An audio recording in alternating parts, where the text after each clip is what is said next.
Good evening, adventurers, and welcome again to today's episode of GoodBerry Cafe. And this is the warm little cafe where everyone's welcome to come in and pull up a chair. And today we're serving up a cup of inspiration. So I hope you'll come in and stay a while. My name's Jem. Tonight I am Red Rabbit, and I'm your host for another evening at GoodBerry Cafe.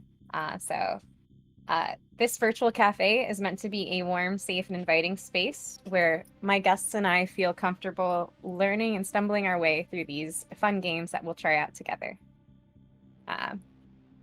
This evening, we are having our Wasteland Decompression episode. So I'm here with a group of Wastelanders, and we are going to play a very kooky post-apocalyptic RPG game called Death Cap Saute, which has some really wonderful art. I will have the mods link the game in the chat.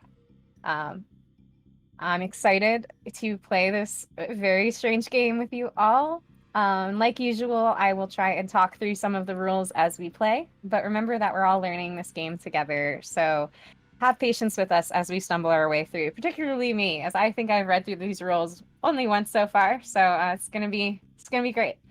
It is a GM-less game, which is a fun thing. I know we've been playing a bunch of those on this channel. But before we jump into the action, I want to introduce our guests at the cafe tonight. We're going to start with Frag, or Manners. Go for it. Hi everybody, I'm Victor, or Fragowump online everywhere, and Manners at Wasteland specific events. And then Smitten. Hi, I'm Katie. I'm smitten so far at Wasteland, KatsPaw at Neo, so my name on most social media is going to be Smitten KatsPaw. Great. And then Bumble. Hi, I'm Jessica Joyce. At Wasteland, I'm Bumble, and at Neo, I'm Damage Control. Most of these names came from my clumsiness. I really like Damage Control as a name. That's a good name. And then up next, Litl Paww. Hello, I am Linzy Moon. At Wasteland, I am known as Cult Master Litl Paww.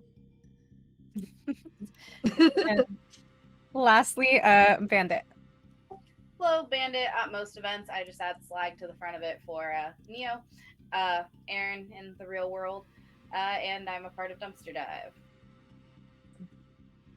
All right. Now, thank you for being here with me today, for talking with me about Wasteland earlier, and for being willing to jump into this weird game. So I'm going to start by going through some of the rules of the game. But first, I think it's important to set the stage for this game, because I think the intro that they wrote is phenomenal.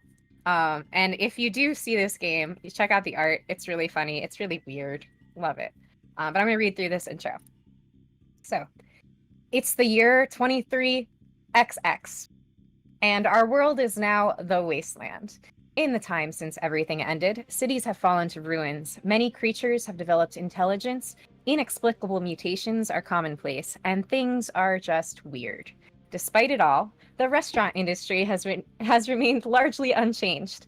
The top restaurants constantly seek gastronomic innovation and compete for status and recognition.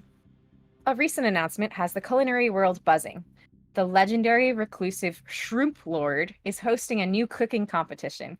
It has been many decades since the last one, and restaurants have been eager for another. The prize? The most sought after and elusive ingredient in the wasteland: shrooms. The catch? The competition is known to be extraordinarily dangerous, and many who enter perish in their pursuit of victory. Your restaurant has received an invitation to the competition. Can you survive through the challenges and cook your way to the top? I don't know. Can we? So Death Cap Saute, which is the name of the game, and it is by Junk Food Games. It is a GM-less tabletop role-playing game and dice game, and it's meant to be played in a single session. Each one of us will take the role of 3 culinary team members representing their restaurant that has entered in this deadly cooking competition. So our goal is to make the best dishes and impress the judges in order to earn shrooms. And the restaurant with the most shrooms at the end will win. So it's a pretty easy game. I think it was aptly described as a role-playing game version of Yahtzee, and I feel like that was on point of a description. So thank you, Smitten. Uh, so all you need to play this game are six-sided dice and the game book and the character sheet that comes with the game book. So the intent of this game, even though it is competitive, which is a little different than some of the other GM-less games we've played, and there is a single winner at the end. Winning is secondary to having fun at the table and telling a weird story about cooking in the post-apocalypse, which I love.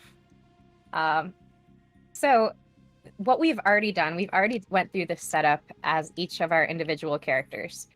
So the setup is getting your dice, naming your restaurant, and selecting a name and mutation for each of your 3 team members and writing that on your player sheet. So we've all done that already. And I'll have us introduce our restaurant in a bit after I go through the rules. So this competition is made up of 5 separate cooking challenges. In each challenge, each culinary team will cook a single dish in an environment that's filled with deadly hazards.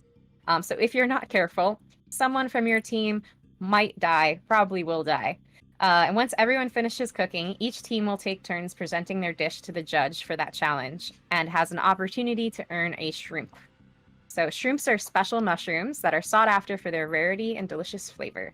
In each challenge, you can earn a shrimp if your dice meet specific requirements, and there are opportunities to earn a few more shrimps at the end of the game, if you've cooked well or if you're just lucky.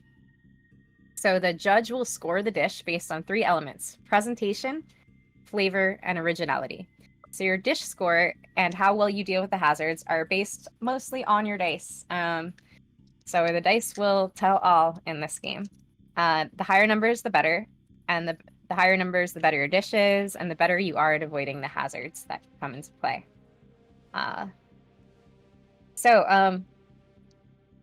When we make our restaurants,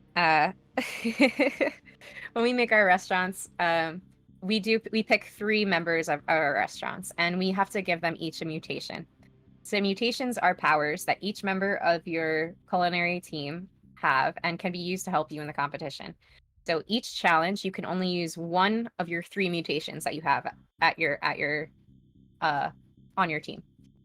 And so some of these mutations, to describe to the audience, one is knife fingers. So knife fingers, if you have that mutation, you can re-roll all 5 of your dice. There's ton sight. You roll a die on a 1 to 3, -2 to your dice. On a 4 to 6, +2 to your dice, and split as you wish. Cannibal connoisseur. You have +1 to a die for each dead team member. Curse of the Moon Ladle is +1 to the hazard roll this round, and this can stack if other players use this mutation this round. Permanent Chef Hat, Gastromancy, Butt Mouth, and Soup Glands are some of the other mutations that I'm sure we're going to encounter as we play. So how a cooking challenge goes. We will introduce the location of the cooking challenge and the judge by reading what the flavor text of the book provides us.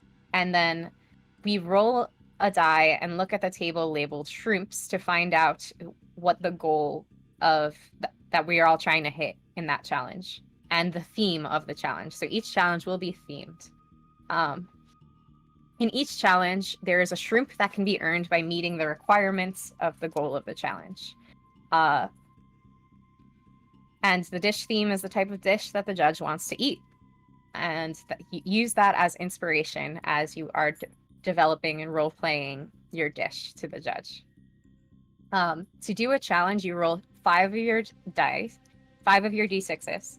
And you can always use 1 of your mutations from any of your remaining alive team members.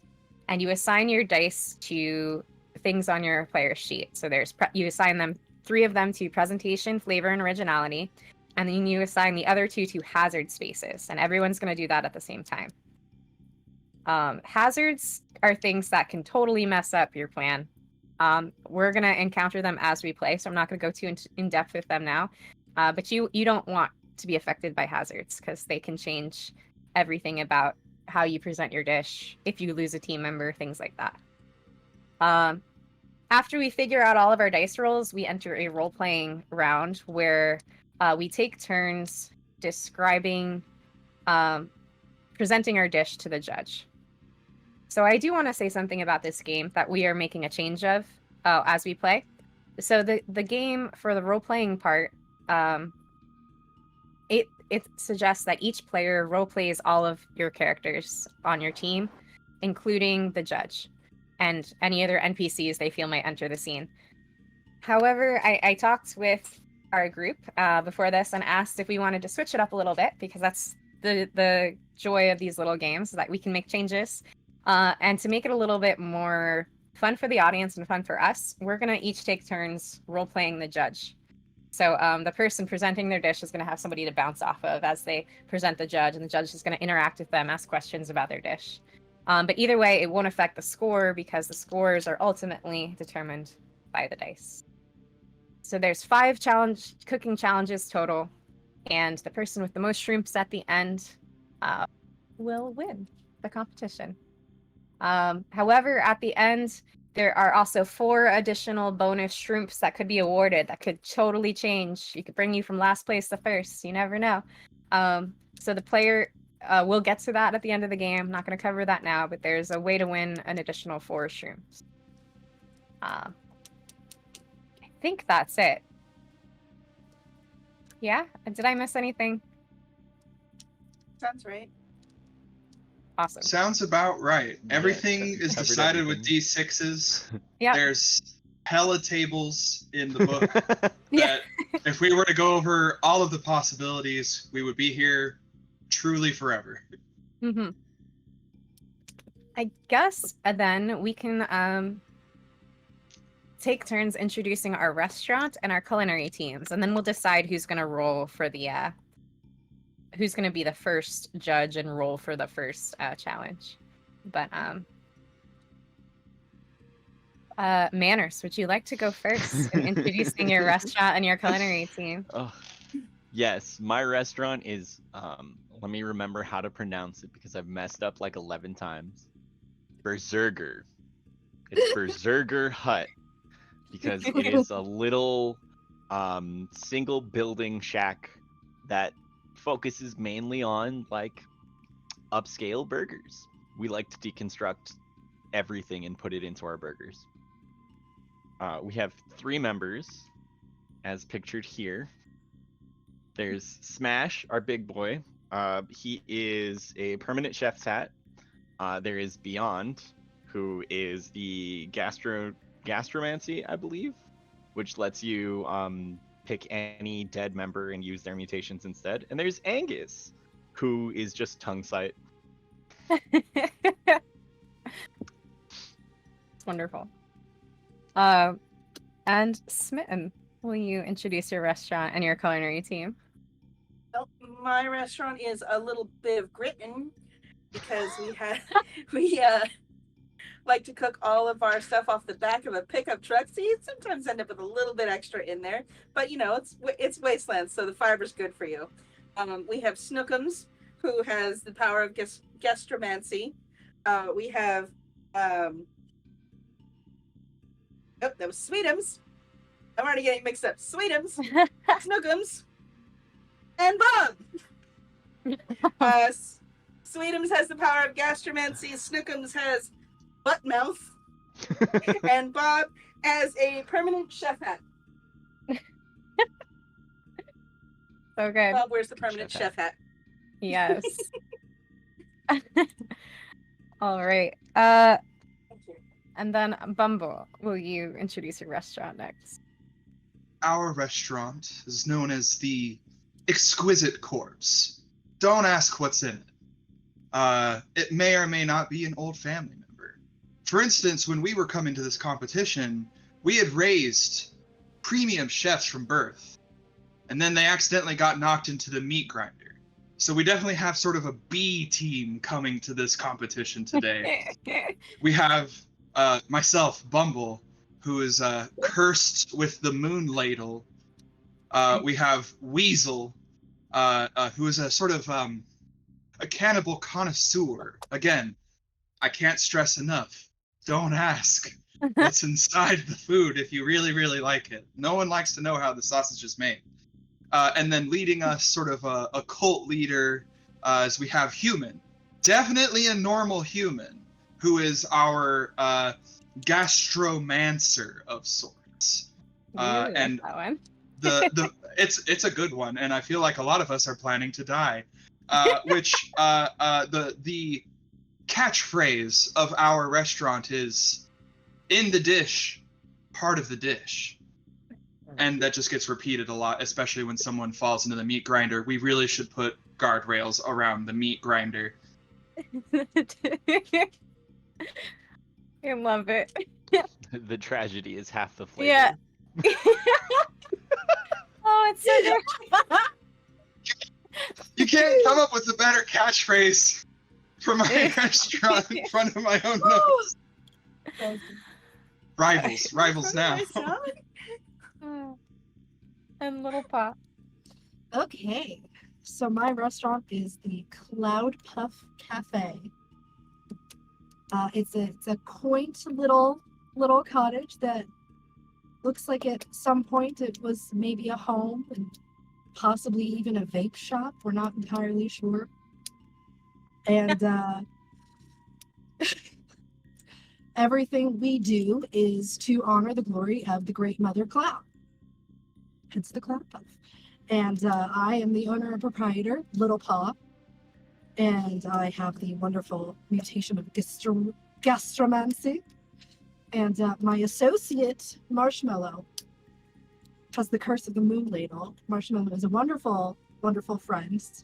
An albino mutant themselves, covered in these like sort of growths. Think like sheep's wool, but it's flesh. Like it looks like sheep's wool, but it is flesh. And because of how Marshmallow looks, Little Paww in her heart fully believes that the Great Mother Cloud sent Marshmallow to be her assistant because he looks like a cloud. And my other associate, our star chef, is Mr. Bartholomew T. Wadsworth, aka Bitter Barty. He's not a pleasant person. Everyone thinks he is an old man. He's probably like 36. He's a great freaking cook. And he has the permanent chef hat because he's just a wizard in the kitchen. Did I cover it up? I think so. Yeah. All right, Bandit, take it away. Alrighty, so I have the radioactive raccoon.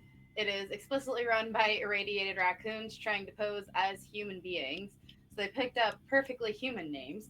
First, you have Timothy, who has the mutation of knife fingers. Next up is Bob, who has the curse of the moon ladle. And then last but certainly not least, don't worry, I didn't disappoint, Rusty Sue with the gastromancy. I like Rusty Soup. Everyone is gastromancy. It just sounds cool. That's why. That's a good. We just I like just- magic in our wastes. Yeah. I just especially like that we've taken gastromancy and curse of the moon ladle. So we're all actively, I think, trying to kill each other. This is gonna be a heavy death game, isn't Yeah. it? Yeah. We're all Or just fighting preparing out. for when I kill myself. Do our ghosts cook for us when we're all dead, or what happens? No. That would be great. What's if that great worked. is that with gastromancy, we're still gonna be able to play that curse card further and further. Yeah. Oh, no. Um, Oh It's, no. it's Re- a remember- dead person from any team. Any team, it doesn't have to be our own. We could pick anybody's. mhm. So everyone can pick the same thing.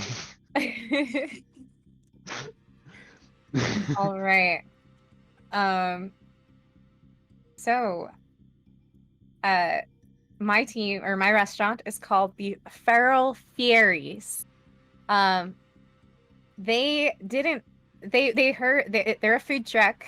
And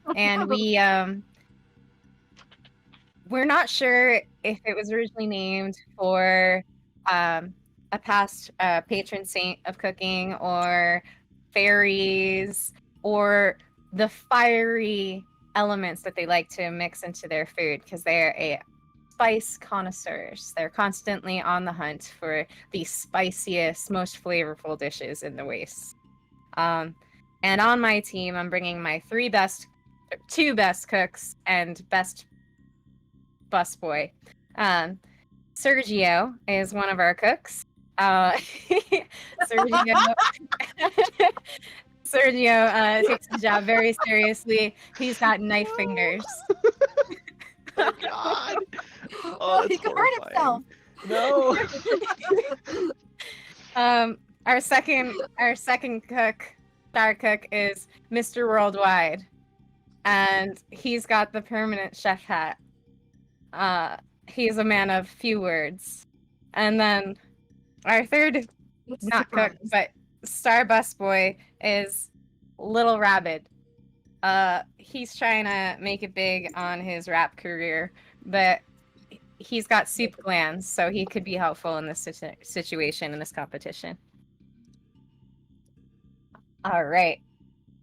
So now we decide who's going to, I guess, roll for our first challenge. Does anyone want to volunteer? And I think the person who rolls for the challenge should probably role play the judge as well, if you guys are cool with that. Because I know we're adding that element to the game. Okay. Anyone? Yeah. Does Sure. anyone want to roll for our first challenge? You roll I a have d6. it open. Okay.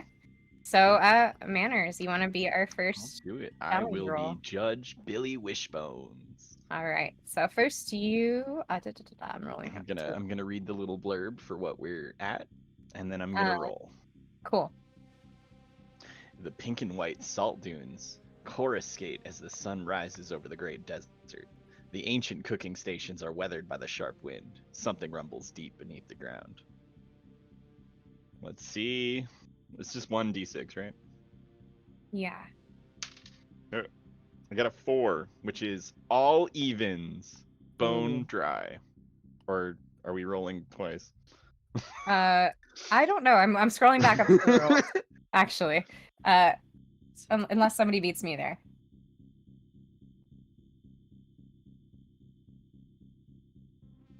I mean, it is 2 different columns. Yeah. I'm down to roll So- twice. We Down can to roll interpret the twice? rules as yeah. All right, I have rolled a 4 for shrimp, all evens. Somebody want to roll a d6 real quick? Okay. With 3. A 3. So dish theme is sippin' and dippin'. And then we all collectively roll our 5. You Before we should. roll hazard. I'm reading again. I'm scrolling down. So I love a TTRPG that has a final page that gives you a game summary. I think all games should have that. Absolutely. I Yeah, think, so we do So- all roll before the hazard gets rolled. and then I think we also have to decide where we're putting our dice before the hazard gets rolled as well. Mhm. Yes. Yeah. But do you want to introduce Billy first or later? Yes. Let me read that out. So we know who we're presenting to. Billy is an elder chef and sentient skeleton. Over time, her bones have become encrusted in the salt of the desert. She is well renowned in the culinary community. She won the last shrimp competition held over 50 years ago. Love her. Okay, An and like I icon. said, we are all evens, sipping and dipping. So it's I'm gonna write all that down so I don't evens forget. and 3 in a row, or you just have to get one of those to get the shrimp. Wait, Uh, I'm so So, confused. I don't so know. Right. I think so the dish all- theme is just flavor. yeah, all evens is the mechanics. The dish theme is the role play. Yeah. So all evens was bone dry, right? So No, it's so we just split it. all evens. Yeah. And then we decided to roll for the second column to be different. So it's not Yeah. all evens bone dry, it's all evens, and the theme is sippin' and dippin'. Yes. What is all? What's I'm being thrown off by all evens. What does that mean? So when we roll, we roll 5 dice. We choose 3 of them to place into presentation, flavor, and originality. If we get all evens in those, we win a shrimp. And then our last 2 dice are placed into hazards, and the total of that dice has to beat the hazard that we haven't rolled yet, but we're going to after we place our dice. Okay. So the first roll you wanted to get what we're supposed to do, which was the all evens, Mhm. and the Yes. second roll was the name of the dish, so we could play off of that. Yes. Yeah. Got it. Yeah. So we're sipping And this and and dipping. sipping and dipping is going to be the theme, so you can name your dish however you want. All right, so all of us roll our 5 dice. Once you have it, place it on your character sheets how you want.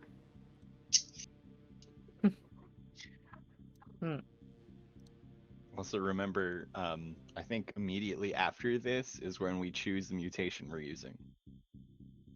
Oh, I was like, yeah. can I use my knife fingers now? We need to I think now would be the time write for them. that. Okay, so Yeah, do we I write them think down it's and then do really our cool. mutation? I think we write them down, and then do we talk about what mutation we're choosing so we explain it, or I'm opening it again I mean, I imagine that that's something that we would talk about. Well, shoot. in the roleplay I, part? Yeah. I suppose if it has a mechanical effect, we should probably say ahead of time. Yeah, like I Like- want to use my permanent chef hat to re-roll something, Mm-hmm. but Mhm. we haven't like laid out what our rolls are quite yet. But say if someone uses Curse of the Moon Ladle, that might be Affects something that you say at the same time as the hazard dice are being rolled. So I think we do have to use our mutations before we roll the hazard dice. I'm looking at the order of operations. It looks like it. It looks We like should- during this step while we're rolling dice, we choose to use mutations. Mhm. So we should be going ahead and do that now. Yeah. So I'm going to be using permanent chef hat to re-roll the 1-1 I rolled. Yeah, Timothy's gonna It's a knife much finger. better number. that dice. I will also be using permanent chef hat to reroll my 3. Yeah. The good news is I rolled 3 6s. The bad news is that the numbers that aren't 6 are odd. Oh no. So if I want to survive the potential hazard, I can't use the 6s, but if I want the shroomp, I have to use the 6s. Jeez. And I don't have anything that can re-roll, so oh boy. Oh boy.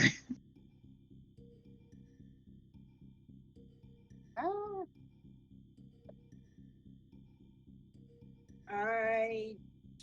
All right. All right. Nope. I got my numbers. I am not using my mutation that I'm using this round is going to be butt mouth. That way I can boost one up and boost one down. Amazing. Okay, and then we have 2 more dice that we rolled. Are we holding off on those for now? No, hazard are rolled at the same time. We get all 5 out of the way. So those 2 dice, It did roll. mark down keep them in front of you or write them down what they are, because that total of that is going to have to beat the hazard number that we roll. The raccoon's gonna die. No. Oh, no. And I do believe that for the shroomp challenge, the shroomp requirement only includes the 3 dish category dice unless states otherwise. Okay. So I think all evens is only the 3 Yeah, it is. categories, not Yeah. Not the hazard. not the hazard. Mm-hmm. Not that it helps me figure out anything. I got numbers written down. That's what I.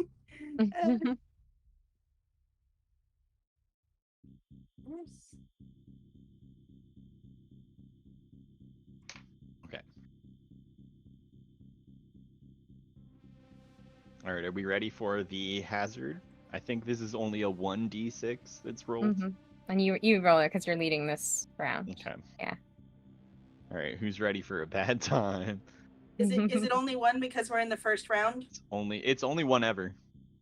Yeah. Yeah, there's only Because- the 6 options on it. Yeah. But there's.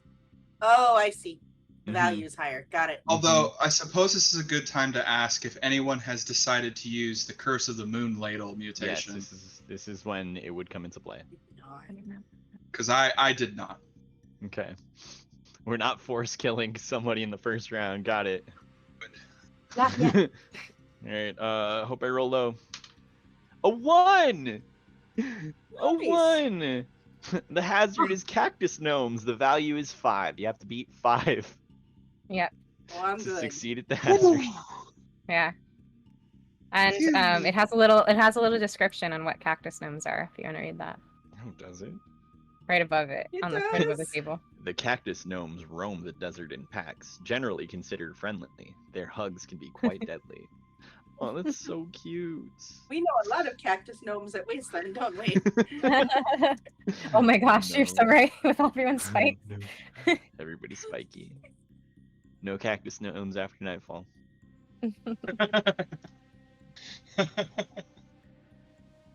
All right. Okay, So, so now we run off into judging. Who did everyone succeed at the hazard? Yes. I No. got Oh, God. 5. Did someone die? If I'm not mistaken, meets it does beat it. So if you Yeah. got exactly 5, you Right. succeed. Oh, no. I was like, oh no. That's not always the case. Sometimes if it ties, it goes in the other favor. Oh man. Okay. Raccoon rolled a 3 for hazard. Oh, Oh my goodness. jeez. For both, just the 3 to like a 1 and a 2. 1 plus a 2. Oh, No. God. The cactus gnomes got you. That's so rough. The cactus gnomes strike again. No. Goodbye, happens now. raccoon number 1. I say, do I get to choose who I kill off? Does that You matter? do. Yes. Yeah. Wow, oh, already. Alright, Let us sorry, know how so- they go. Well, yeah, that'll be in the Yeah, role that'll play. be in the role play. What's up? And what the mutation was that they had. Oh, yeah. Oh, That's shit. important We all because get to I pick think them. a full 2/3 of us have gastromancy. Knife fingers, so Knife figured. finger. Knife fingers. My all you fingers. guys. All right, I'm writing a little graveyard of all the things we have access to now.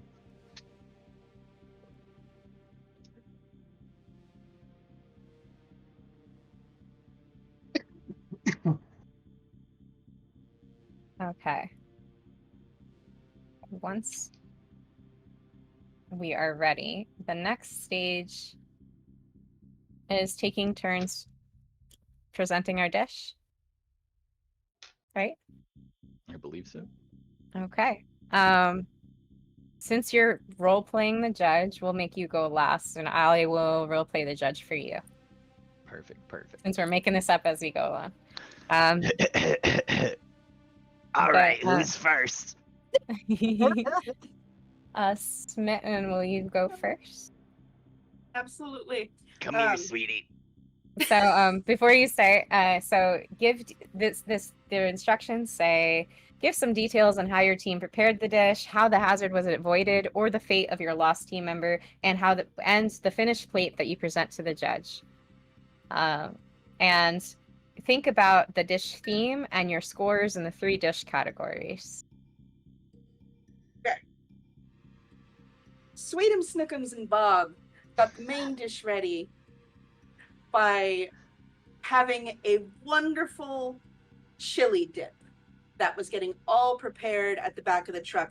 And the presentation of this was presented in a beautifully cooked bread bowl. But as you can see, the flavor is just kind of meh because it's only chili in a bread bowl. And it's very original, but it looks gorgeous. And they even made the bread bowl in the shape of the salty desert's head because it was shaped like a skull. And as the desert gnomes came running up to give hugs, Bob kicked them away, kicked them to the side, knocked over the water bottle, which made them all scurry. So good. It's beautiful. Look at it. It looks just like me. Now you said that's chili inside. Not a big fan of chili.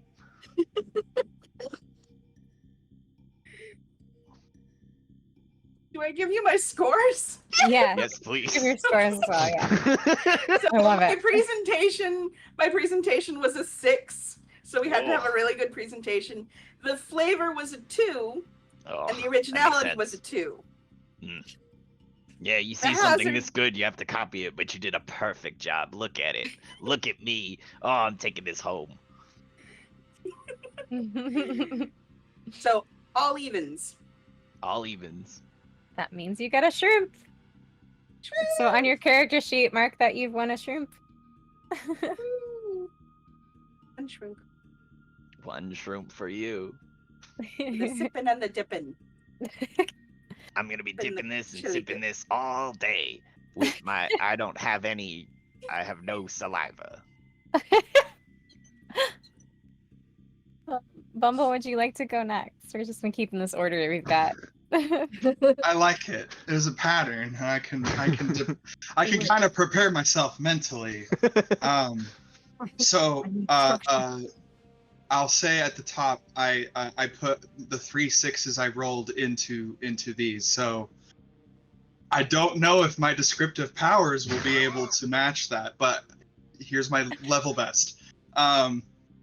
So before you, Weasel, our cannibal connoisseur, leads a sort of procession as Human and Bumble both carry big chafing trays full of just what look like sandwiches and like little like containers of au jus in like little silver like pouring trays that are open enough that you can dip a whole sandwich inside. And as they set it in front of you, Weasel says, "Well, our chefs we trained from birth died tragically. Definitely not intentionally. Definitely tragically before this. Those cactus gnomes pierced them full of holes, and as the blood was seeping out of them, I found inspiration. I used the blood and rendered fat from their, again, tragically dead corpses to make this dipping sauce. I ground their bones into dust and made bread with it on this sort of custom panini style. And I have very carefully made cuts of each part of our previous, again, we're very sorry to hear them die. Sorry, family members back at home. Their meat has been shredded into the cold cuts that we have used for the bread.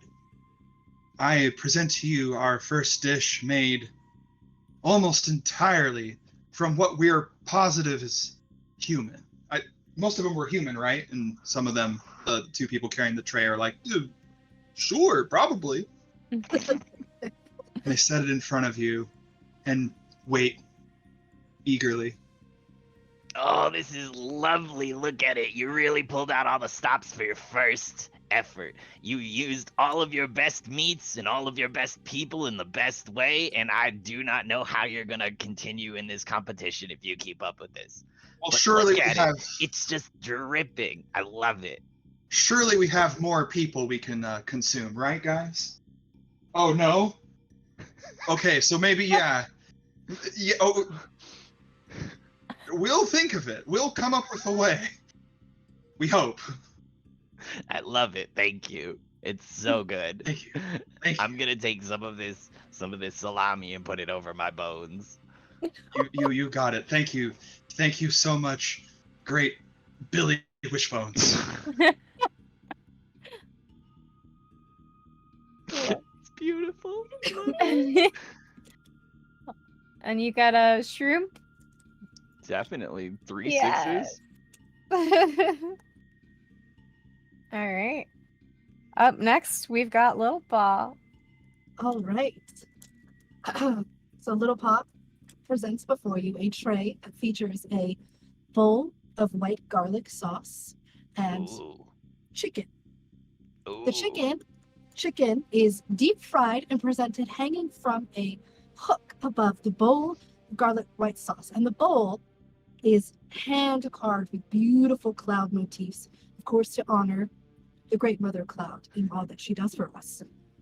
The garlic white sauce is fluffy and airy and flavorful. Now, while we were preparing this lovely dish of garlic white sauce and chicken, we were, of course, attacked by the cactus gnomes. We fought them off valiantly. Bitter Barty, my head chef, he does not fuck around with fools. He took care of them quite effectively. And because we at the Cloud Puff Cafe will not let the Great Mother Cloud's bountiful gifts go to waste, we juiced those fuckers into a delicious cactus-free cocktail. Sipping and dipping. Enjoy, Judge. Oh, it's wonderful. You know, the last time I saw a cloud was about 75 years ago.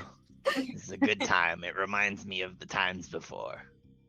But this is even better. You brought chicken? Oh, I love chicken. I've never had it, but I love it. It's so Deep good. fried chicken. Oh, it's so good. And the dip made of like the little cactus guys who keep running around. Fuck those guys.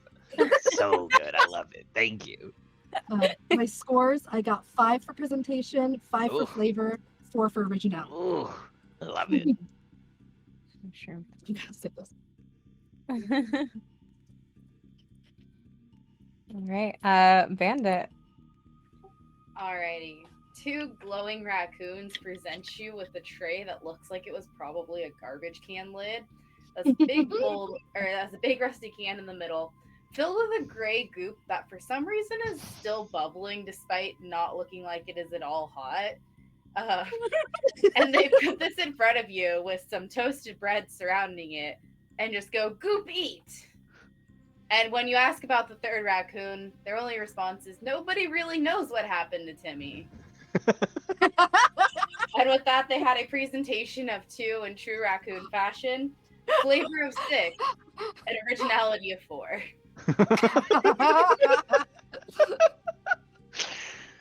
Oh, sweeties.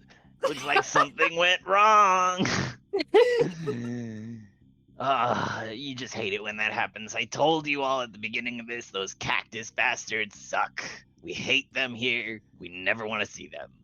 But you did wonderful. I love it. I'm gonna eat it. I'm gonna eat goop, just like you said. Goop, eat. It touches me deeply in the pit where my heart would be. Thank you.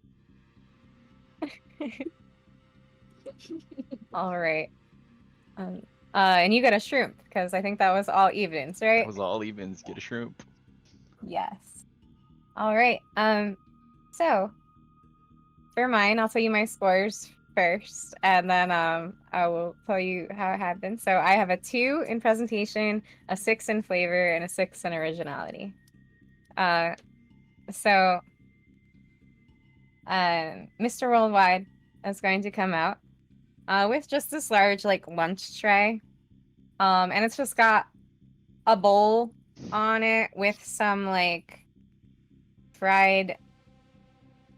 deep fried like chicken feet surrounding the bowl, and the bowl looks just like almost like red cheese whiz in a bowl. And it doesn't look that great. And then there's a cup there with like this glowing blue liquid. And it almost seems like there's steam coming from the liquid, but it's got ice in it, so I don't know. Mr. Worldwide comes out. Sergio is walking behind him. And he places the tray in front of you and simply goes, "Dale." And Sergio steps up to explain the dish. Meanwhile, in the back, you see Little Rabbit talking to some cactus gnomes all the way behind stage. It seems like he's trying to show them like a dance move. They seem to be distracted.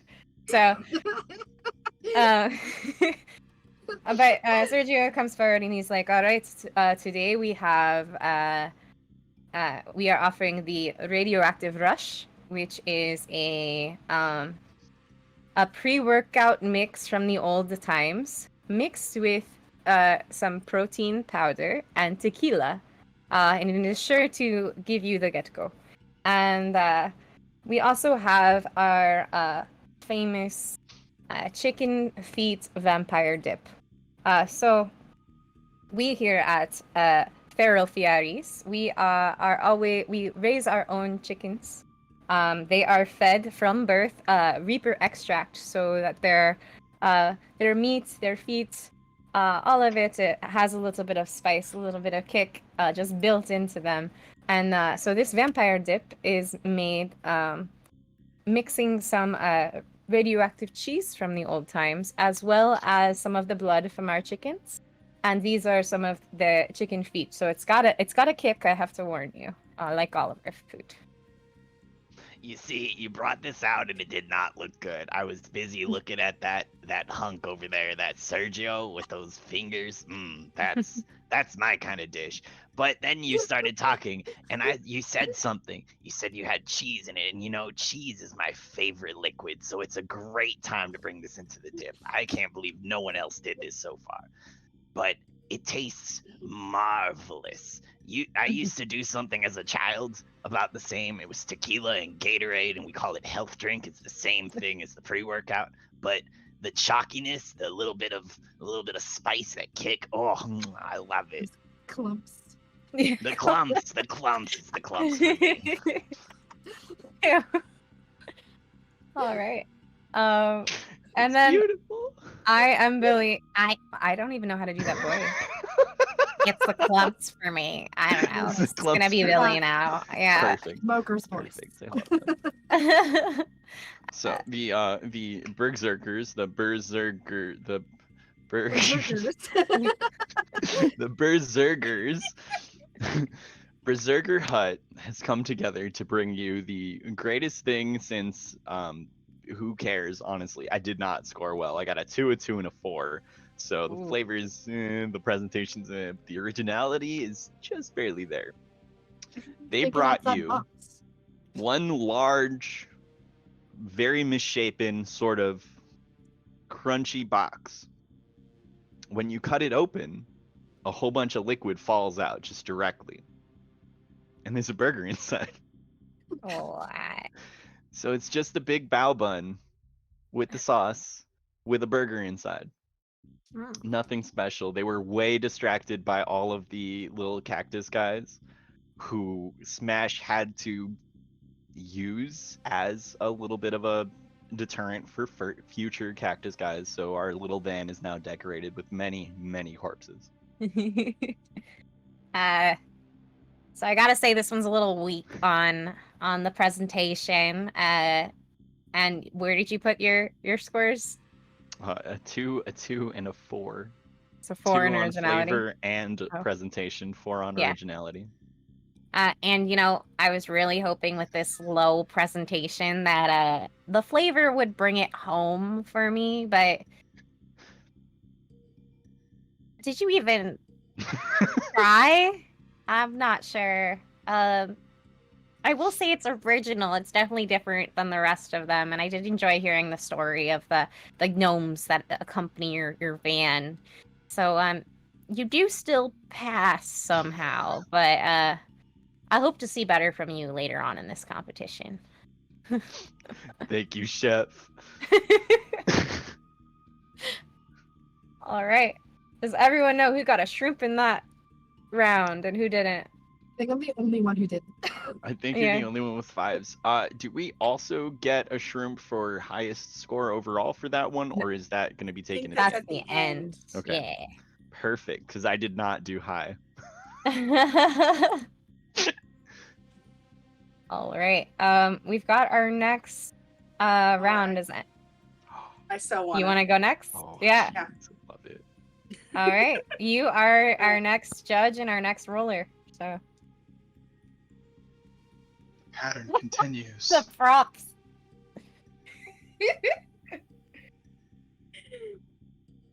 Heralded as the site of historic culinary significance in the wasteland, the ruins of the King's Court are meticulously maintained by a dedicated few.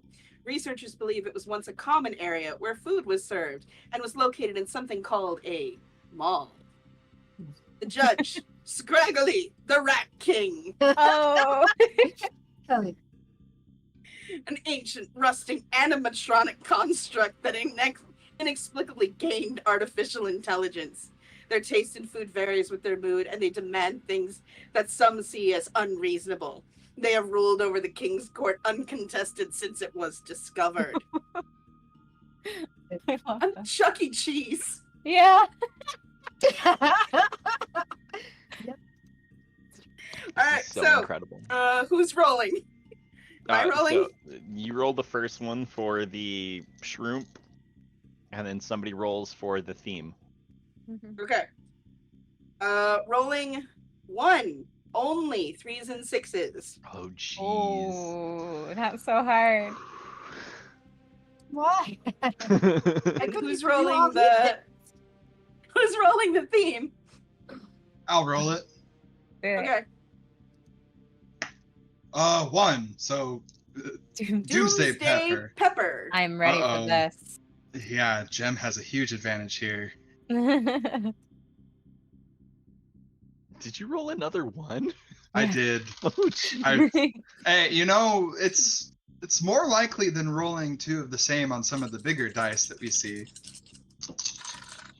All right. All right, so we're rolling our 5d6 now and Yeah. claiming any mutations in a second. Remember, Knife Fingers is available for all of us with the Necromancy and Gastromancy. All Oh, 5 yeah. of us with it. What are my mutations? Oh, Let me go back. jeez. I'm gonna use Knife Fingers. Oh, I think Mm-hmm. Snookums is using butt mouth I- again. I rolled 4 2s and a 1. Oh no. Yeah, Those aren't I what think I'm gonna have to do the same thing. Mm. Oh, there's Oh, added much- penalties. Not better. Not better. Okay, so Not better. I'm using butt mouth to increase one of my 5s to a 6. And oh no, I can't do that. Hold on. Yeah. No, I'm increasing my 2 to a 3. There we go. And I'm decreasing my 5 to a 4. Nice. I'm gonna use my permanent chef hat and re-roll a die. That's a good choice. No. Rip. And then Oh I, wait, no, we Okay. can still use the things. We just don't get an extra shroom. Yeah. I'm like, oh no, I can only use 1 die this entire round. why would you only do that? Wait, do we get an extra? I don't No. It's because of the challenge is only 3s and 6s. And I'm my not gonna brain get it. went, I can't use anything else, so I don't have 3 rolls. I think I am not going to use it anyways, because it would be pointless for what I rolled. hmm I'm not gonna shroom this round. It's okay. It's okay. No, Let's leave it. try. Some of us don't get to. I some of might us- be able to. Some of us choose to sit that hazard roll real high to not lose anybody second round. I may lose someone this round. All right, you're the one who rolls the hazard die, so. I know, right? Let's see that hazard. Wait, is anyone doing what is it? What's the Oh, the bad Oh, one for the the moon curse of the ladle. moon ladle? Nope, I knife fingered. Yeah, Knife Finger. Well, I gastromancy to Knife Finger, so. Oh, I'm gonna lose And someone. it Anyway, turned out better for me. The reroll was better. I might shrimp. I love the hat. My hat right now. The hat's very Rat King of you.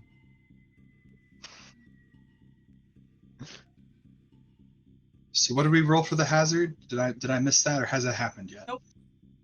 I've Oh. not rolled the hazard I'm so yet. anxious. Yeah, I know, me too. Okay, rolling hazard My numbers are written. 5. So Steel rain. that- 8 plus. so steel rain. Oh You my gotta get more God. than 8.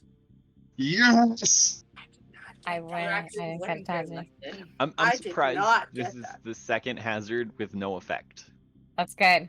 I'm That's true. terrified of effects. Those effects are Do you want to read the rough. description of Steel Rain? Steel rain. It's right below the table. A torrential downpour of kitchen cutlery rains down from shattered skylight above the ruinous King's Court. Dodge or despair? Despair, I think. Spare. Okay. That was a good voiceover for that. I liked Yeah. that. Mhm. I kind of like that Jem was reading it too at the same time. You did the interpretive dance for me. I Yeah. appreciate it. So, who is presenting their dish first? In order, we've got Bumble going first. Oh, me? Okay. Okay, Yeah. all Oh, right. I thought All right. it was okay. Oh, Typically, it would go manners. Yeah, I'm happy to. yeah. And Okay, then manners come go back first. Yeah, you're around. right. You're right. All right. Mom was So, like, I need time. I need time too. I Yeah. need Did time. I did not die to the rain, but I did not do very well. I got a 3 in presentation, a 4 in flavor, and a 2 in originality. It is Doomsday peppers, so I need to think of a spicy thing. And I think I'm ready. Two, 3, 4, 2. Originality's 4, bad. 2. Okay. So, being a burger joint, we know how to make one thing. It's a problem. It's already getting on everybody's nerves, apparently. We come out here with a bigger burger than expected, with 3 very large peppers, just no cooking to them whatsoever. The meat underneath, still good. The bread, all right. But the peppers we just found in the garbage. We did not have time to prep for this. We were too distracted by the knife rain. It was very, very dangerous. It was very bad. One of us had to channel the essence of a raccoon that we just missed to control the knives like if it was someone's fingers, just to keep us from dying. So we bring out a burger with peppers on it.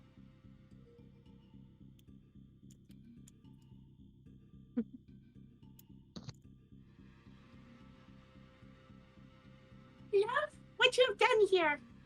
The flavor is divine. But I don't know if I want to see this again.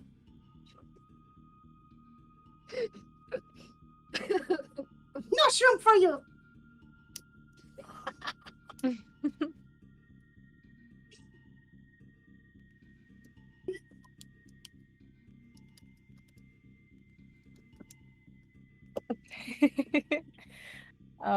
Thank you. I love the rap voice. Sorry, I was coming up Rap with my voice own is dish good. still. I got distracted. I suppose that's me next, huh? Okay. So,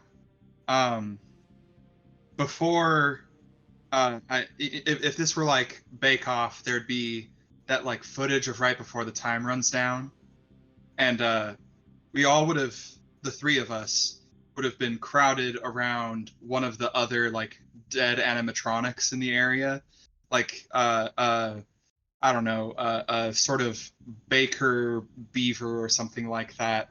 We all would be like worshiping it, laying prostrate for it, until sparks align inside of the beaver, and we hold up a sort of weird flat dish of pizza, and we hold it in front of the now like sparking destroyed beaver thing, and just hold it in front of the sparks. As we bring it to you, the pizza's burnt to shit.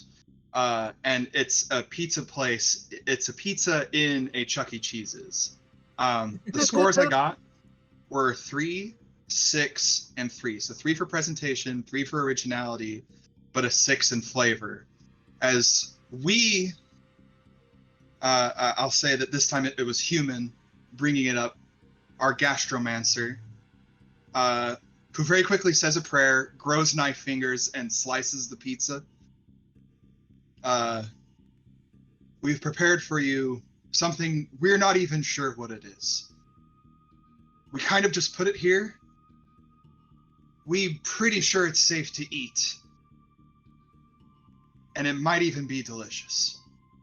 But we offer it humbly to you, our mousy lord. The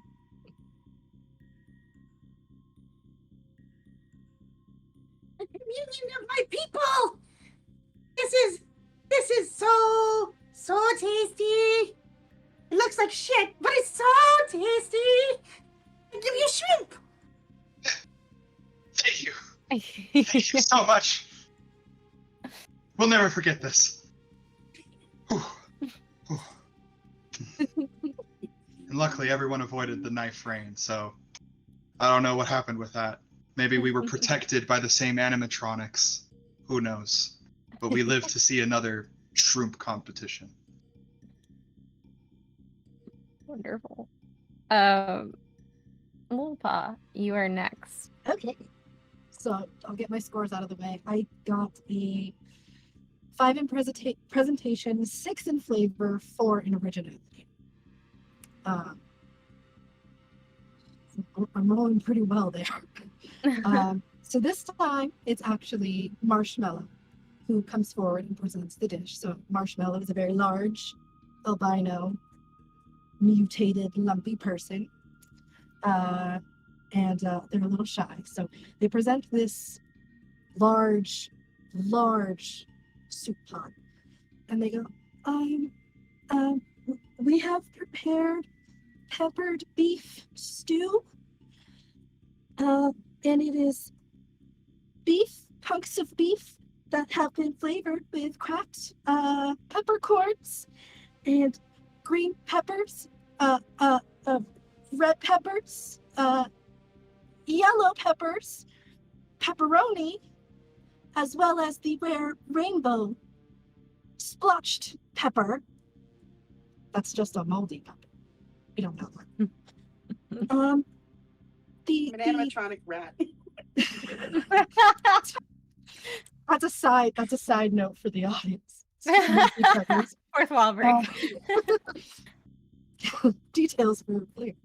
And the steel rain was quite frightening, but we are blessed by the great goddess, the great mother cloud, who has protected us during this time. And you notice Marshmallow keeps kind of looking back at Litl Paww, and she's like encouraging. But you do also notice Marshmallow has a couple like forks sticking out of their back, so you're pretty sure he was used as a shield while they were cooking.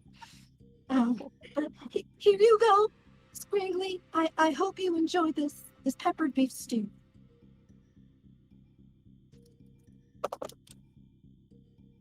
There are so many flavors here. I don't like it, but it has so much flavor and is presented so well. I've heard of so many of these things before, though. No shrimp for you. Marshmallow, I'm just gonna. Oh, up next we've How got did you do on the Bandit. hazard? Oh, I got a 9. So Yes. eat it. Alrighty. So once again, you have 2 raccoons presenting on a trash can lid. You don't know where they're getting these trash can lids, but they look questionably possibly used.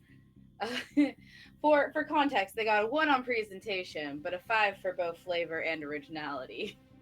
And so they bring up to you what looks kind of like a chili relleno, but if you're familiar with chili peppers, it is definitely a ghost pepper. And it very specifically looks like when you get a dish and you know it's been sitting under the heat lamp for a minute, but you also don't know where they would have had a heat lamp either. And the raccoons, without any explanation, just hand the dish to you and start to walk away. 155.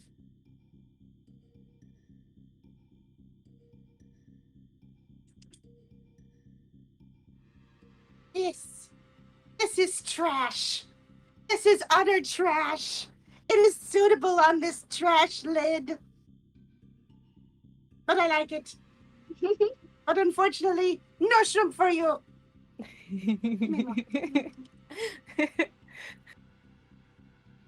All right. I'm gonna go next. So once again, Mr. Worldwide will come out. This time he has a much fancier tray he's bringing out to you. So my scores were 6 on presentation, 3 on flavor, and 5 on originality. And once again, he's going to quietly walk up and present you this tray, which has a dish on it. On this dish, there is what seems to be a bubble with smoke on the inside. And you can't see what's beyond the smoke. Sergio steps forward to introduce the dish. And he says, so, as you know, the radioactive rain has brought new spices into the waste. We are still on the quest to discover all of the new spices we can introduce into the food. So we have discovered this pepper. We call it the subatomic meat man. And this pepper is very versatile. So if you pop this bubble, I would close your eyes. If you pop this bubble, it'll release a mushroom cloud of pepper gas into your face. And then beneath it, you will find a small smidgen of our best-selling, spiciest hot sauce. We call it hot shot.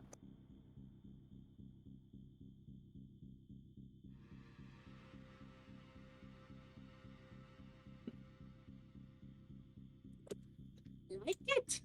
I like it.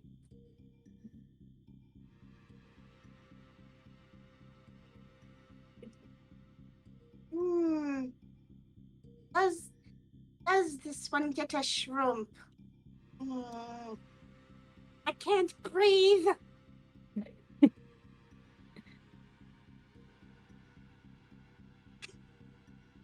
I will not answer this. This is. No What shrimp. was your score again? Oh, sorry. It's 635, so no shrimp. Okay. Shrimp. Yeah. Meanwhile, Little Rabbit's in the back. Suddenly, he's teaching cactus gnomes how to drum with a bunch of silverware. Oh, I love that you've got an ongoing storyline there. Keep it going. Okay. I was gonna Yeah. say he should be doing the Britney Spears knife dance Oh no! with the cactus notes. Yeah. And then who wants is- to be the rat king?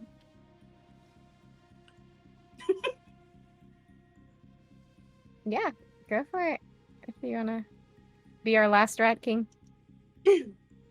I will do my best to capture the voice so wonderfully given. Sweetums and Bob walk forward with what appears to be a stuffed pepper with a sliced up carrot. Unfortunately, during the steel rain, Snookums was sliced into a million pieces. Oh no.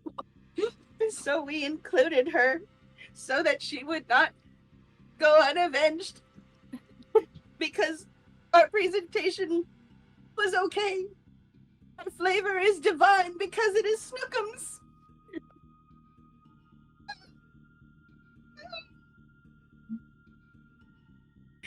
3, 6, and 3. And Hazard, we only got 5. Oh no! Oh.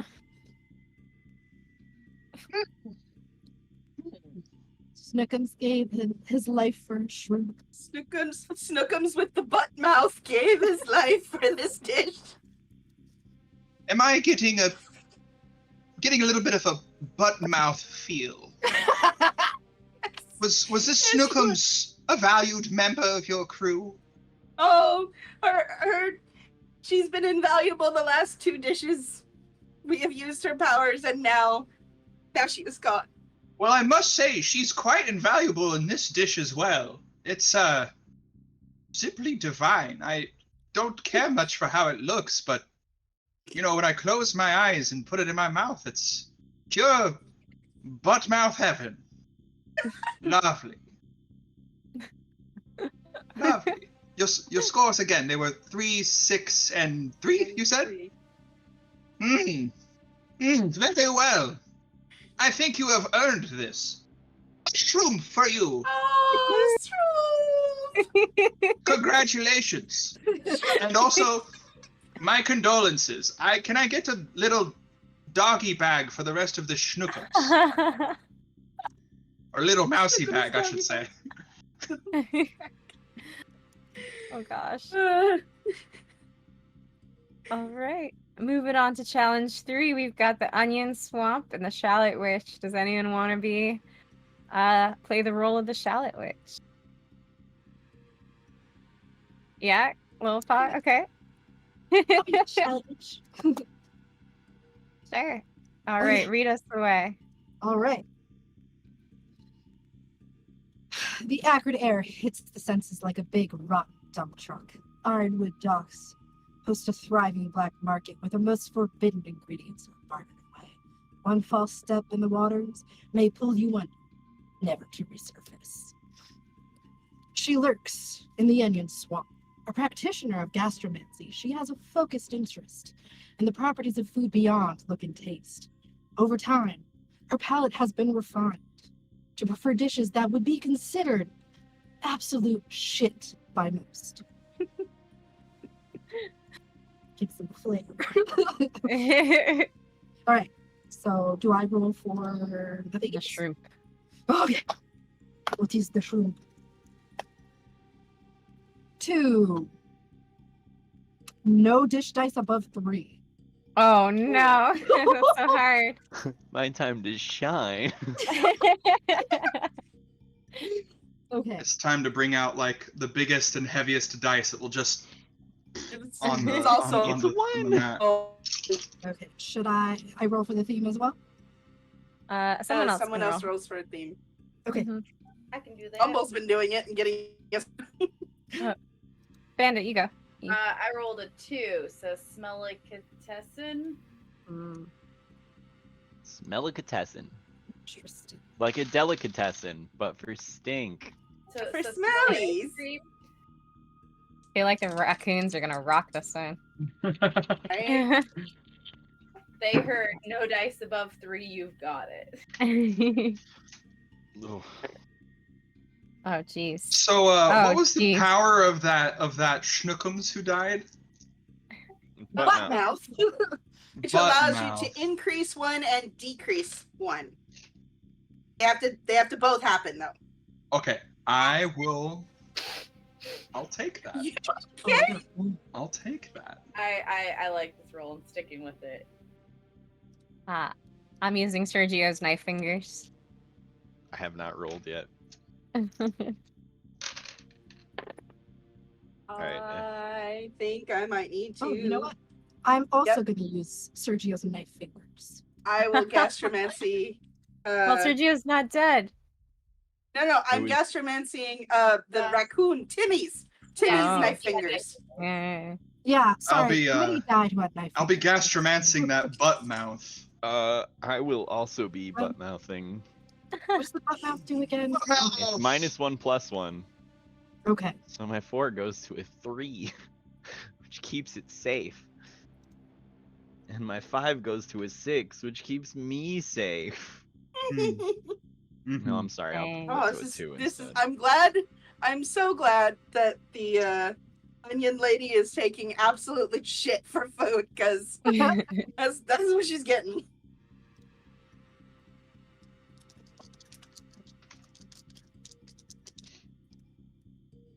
Oh, is anyone using Moon Ladle? Yes. No! Oh, you.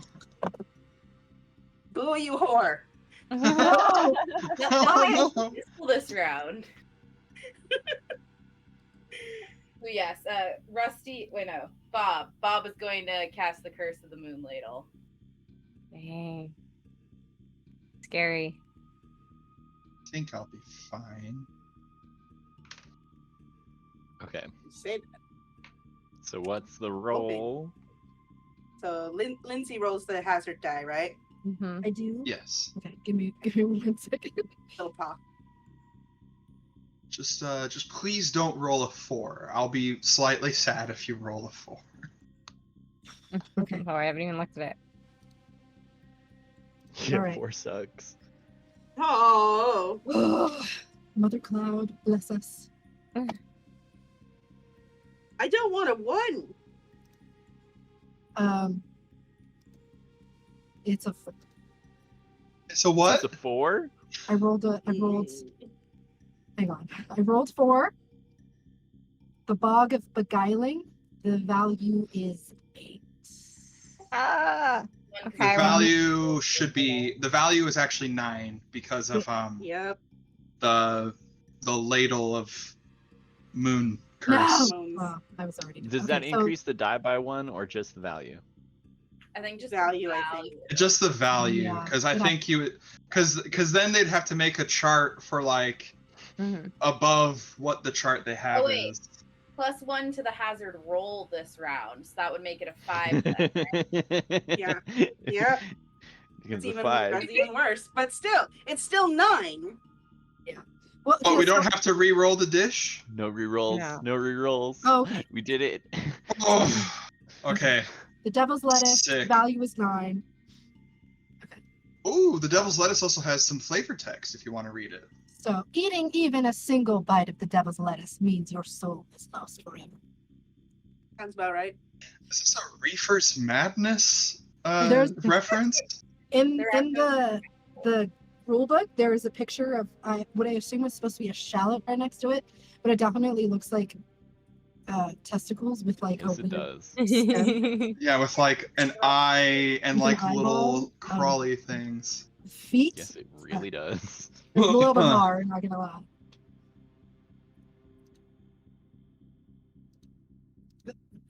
Okay.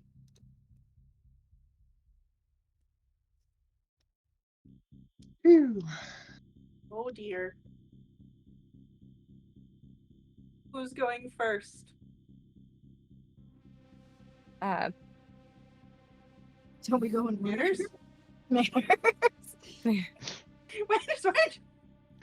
It's okay, I'll go. It's fine. So, the berserkers walk up, obviously off their game. They look calm, like if they got into something they shouldn't have, instead of their normal panicked selves. But they knew better than to eat any of the things they found here. They come up to you with a cauldron that's just full of like really gross looking water. It was sourced from an abandoned swimming pool on the other side of the bog, not the bog water, because you've had that too much. And inside of it is the completely rendered chunks of just all different kinds of meats that they could find in the area, along with 18 different types of the smelliest cheeses. It's disgusting, it's foul, it's at the upper end of what you'll accept, but it is specifically here for you. Here's our bog burger. It's just soup. I got a 2, a 3, and a 3. Oh, I remember.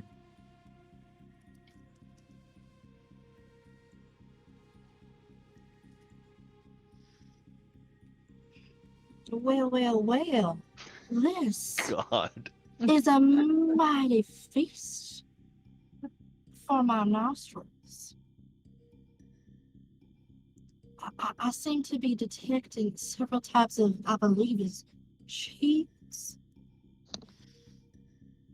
And this soupy, swampy consistency reminds me of my dear beloved bog, which I find to be quite pleasant. It is beyond flavor palette. It is beyond. It is disgusting in a way that feels divine. A shrimp for you on this day.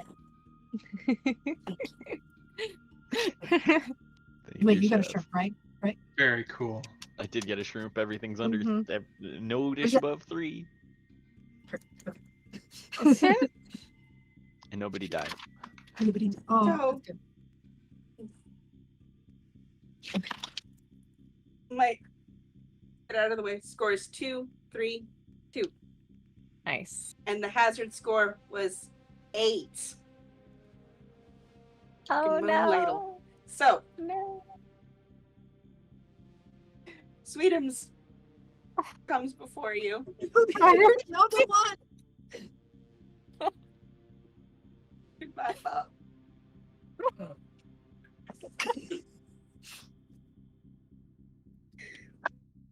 Before Bob left us,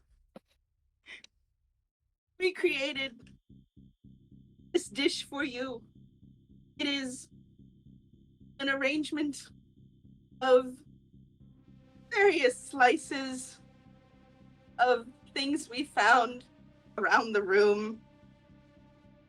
Unfortunately, one of those things we found was a head of lettuce with little demon horns on it. And Bob, so curious if it could be part of our dish, took a bite, and he was gone. Gone forever. But he brings to you, through his spirit, this dish of sliced stuff.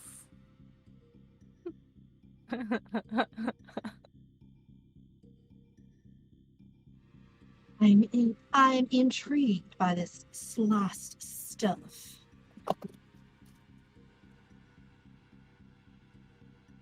Can you describe to me the smells? The smells. Oh, the smells. The smells are that. In one corner of this plate, you get this whiff of something like vinegar. In another corner, a whiff of what smells like fermented mushrooms. And finally, this slice, which is really more like goop. It smells like an experiment of bitter angst. Sort of like a teenage locker room. Oh no. Well, sugar, I want to bottle the smell of that angst and keep it and smell it for later. This is a strange, strange brew you've brought to me. And I like it. It's bitter. It's raw. It's got emotion. A shrimp for you, Sweetbag. I thank you. I thank you, Lady Show. All right. Oh, the death of Bob also puts permanent chef hat on the table for those with Nice. gastromancy. I regret not grabbing gastromancy. It's such an overpowered ability. Yeah. So you're And the it only one has left saved with my it. ass these last 2 rounds. I almost didn't pick it because I was like, oh, people aren't going to die that fast. I got 2 Pick dead. the bucket. Hey, we're only down 3 total so far on our third of 5 rounds.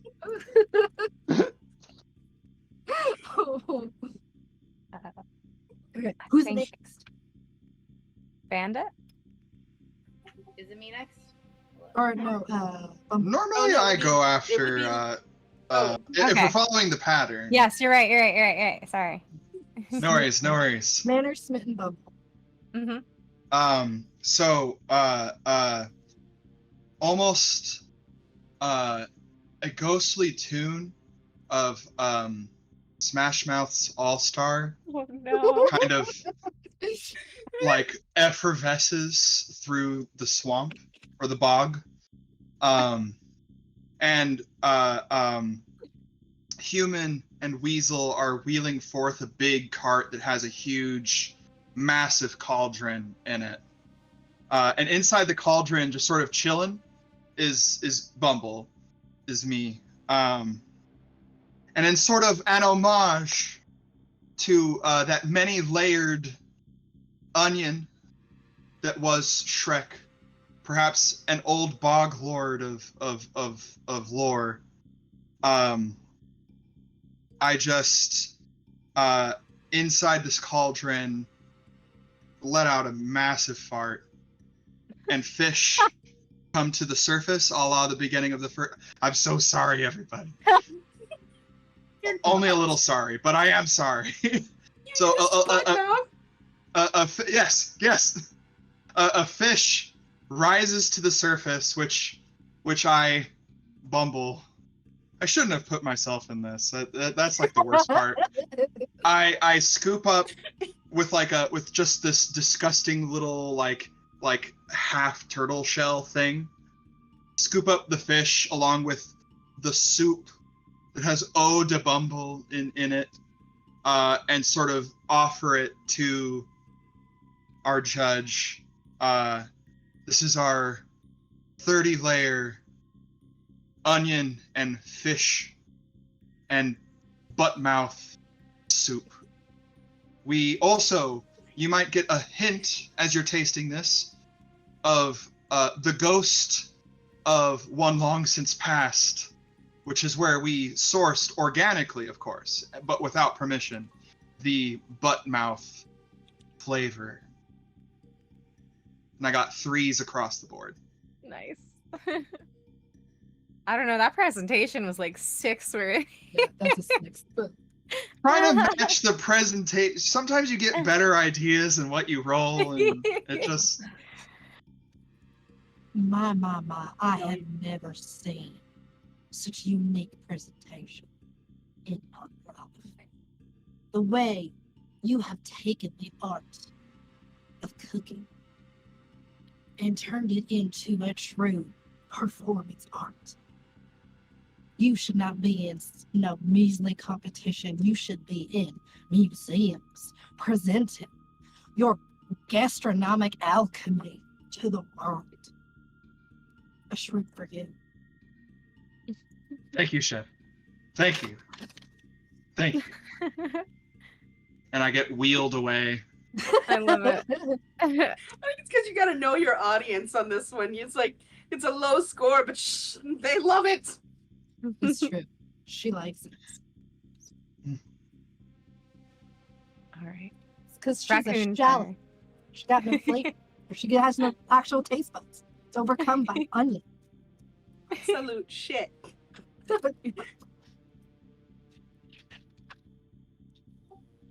How are our raccoons doing? Alright, so yeah, we're ready for them. Sue's gonna walk on up with the rustiest can you've probably seen. You can no longer tell what this can originally was. And inside is just a mess of what looks like maybe strawberry syrup with a little bit of fur mixed into vanilla ice cream. Without even having to lean in, it smells very distinctly like a 10-year-old's hamster cage. Specifically a 10-year-old's hamster cage. And Sue just goes, enjoy. What were your scores? 1, 1, and 1. Oh my gosh. My goodness. I have never smelled something quite so pungent. My eyes are watering. This is so fat. So offensive. I can only surmise that your restaurant is run by absolute geniuses. Genius to the point that I simply cannot understand. If I could award for first place right now, it would be you. A shrimp for you. So good. Okay. All right. It's time for the feral fairies.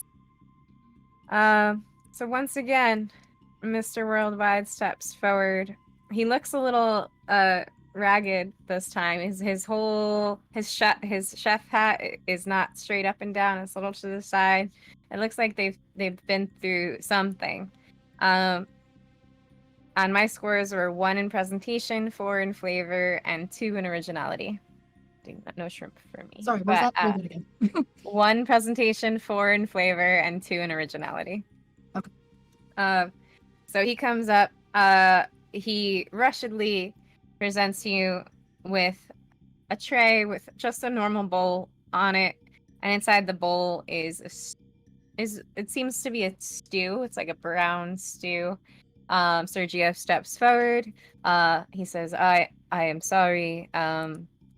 We spent most of our evening trying to keep Little Rabbit away from the devil's lettuce. He kept trying to throw the lettuce into our stew. Granted, it's not in the stew. We've protected it, but we were only able to make a sham of our usual work. So this is a fermented garlic and mushroom raccoon stew. Please enjoy. Well, I'm quite enjoying the smell of this fermented garlic and mushroom. It is quite unique. It reminds me of the smells of my swamp. And I think your presentation was quite rustic. And I enjoy that. Not hoity-toity, very different. You're thinking above the crowd, above the bourgeoisie, as it were. I'm afraid the flavor was maybe a bit too pedestrian for my liking. So unfortunately, no shrimp for you. But good job anyway, sugar. All right, who's gonna try this wit? Go for it. Yeah. Yeah, let's do it. I will have to access my inner chicken rancher Feel Yes. she's there. She's in. and then really just kind of vibe with the essence of the bog. So what have you brought for me, sugar? Well, my scores, I'll just get those out of the way. 2 presentation, 4 for flavor, 2 for originality. So you see Little Paww come up, trying to maintain her composure and not doing a very good job. And she goes, today I present to you an assortment of tapas. And unfortunately, we were a bit rushed due to a tragedy in our restaurant. Our dear Marshmallow was hungry and consumed some lettuce that we did not know was less than savory and has unfortunately perished. I can't continue. And Little Paww just kind of runs away and starts crying. And Mr. Bartholomew T. Wadsworth is just kind of standing back there, and he's just like, he takes the tray, he comes up, he drops it, and he just goes, smell, then eat, and he walks away. And before you is a tray of assorted tapas. One is toast points that have what appears to be marshmallow fluff of some kind on them. So it's a very fluffy, sort of Now, sugary, very I have sugary to- smell. I have to ask, is this marshmallow fluff as in like the ingredient or the person? Or is it both? Barty just kind of looks at you and he goes, smell, then eat. He doesn't care. The second is similar sort of toast cracker arrangement with a very pungent, melty cheese, very gooey, soupy cheese. And the third one is just like some weird fungus mushroom thing. They were not doing very well to this one. Well, I must say, this presentation is god awful. And that's what I like about it. Now let me get a little whiff here going.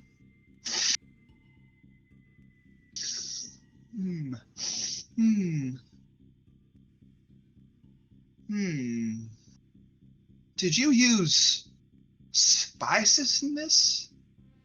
Did you put care and consideration?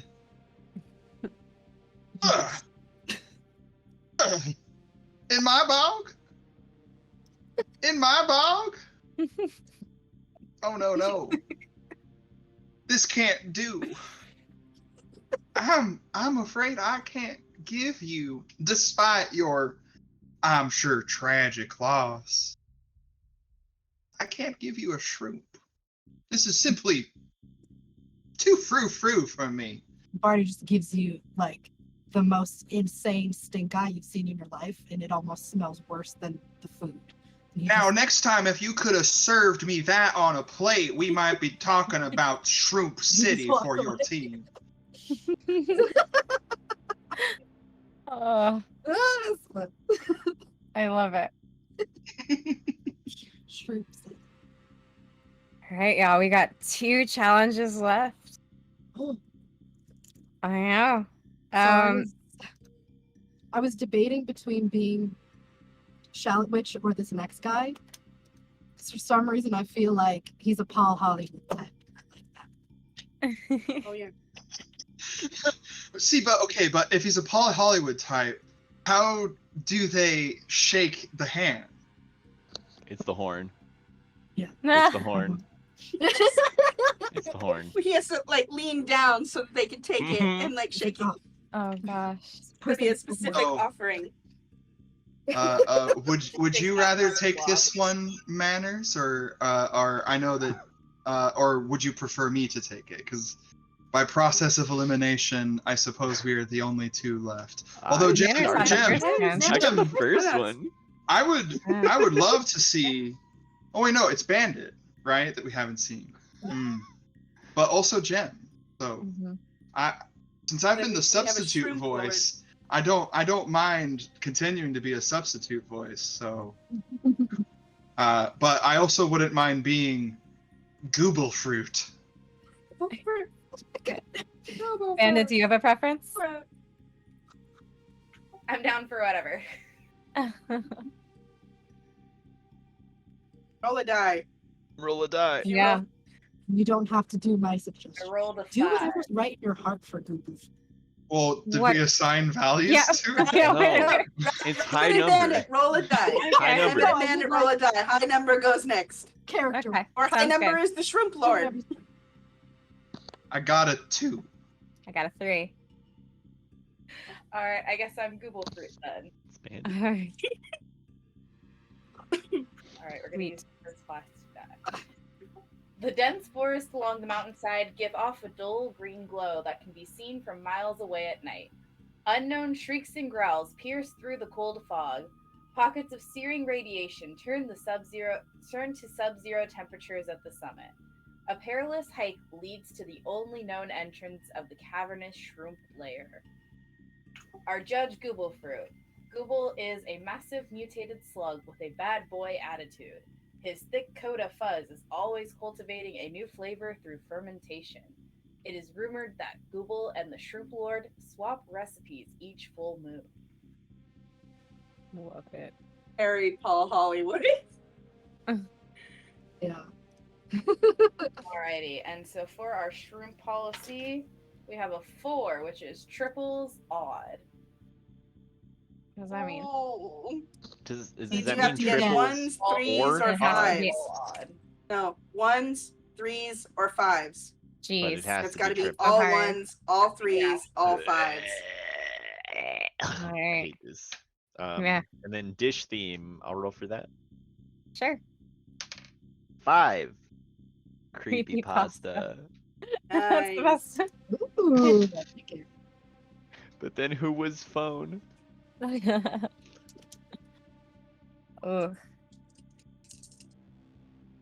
All right, so rolling 5d6. mhm.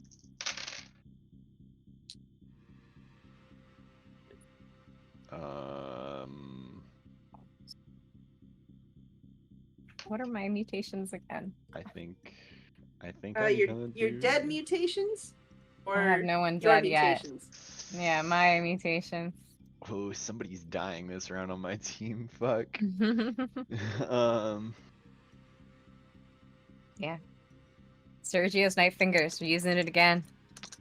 All I can do. Could roll one. I could either Come on, use Sergio. astromancy on. Oh yeah, what skills have been added to the pool since I think we lost a few so- more that We So have Timmy knife had- fingers, butt mouth, chef's and hat. permanent chef hat. Yeah. All right. I am gastromancying the Oh. butt mouth. Wait, what? Marshmallow had one. Oh, what was marshmallows? Oh, Curse of the Moonlight. So that's what Oh no. I'm not using that. No, don't use that. We Please. can all So, use that I have now. some bad news. Oh no. Oh no. Goodbye, raccoon. The raccoon decided not to re-roll, so we're gonna moon ladle it. All right. I am butt mouth to make triples. It was not My worth butt it. mouth. It's probably worth it. I'm butt mouthing. I'm using gastromancy to butt mouth. The sentences I'm coming up with right now. I It's might have to just do that too. What do we know what our number to beat yet is? No, No, I was we waiting don't. to It roll hasn't until been everybody rolled. had their dice out. I'm don't know. okay there. I'm I don't not. know if I should knife finger or There's- butt mouth. There's literally nothing I can do. I have a 4 for my hazard. Well, I'm definitely I had- also going to use the Moonlightle, so I hope everyone's ready for some bullshit.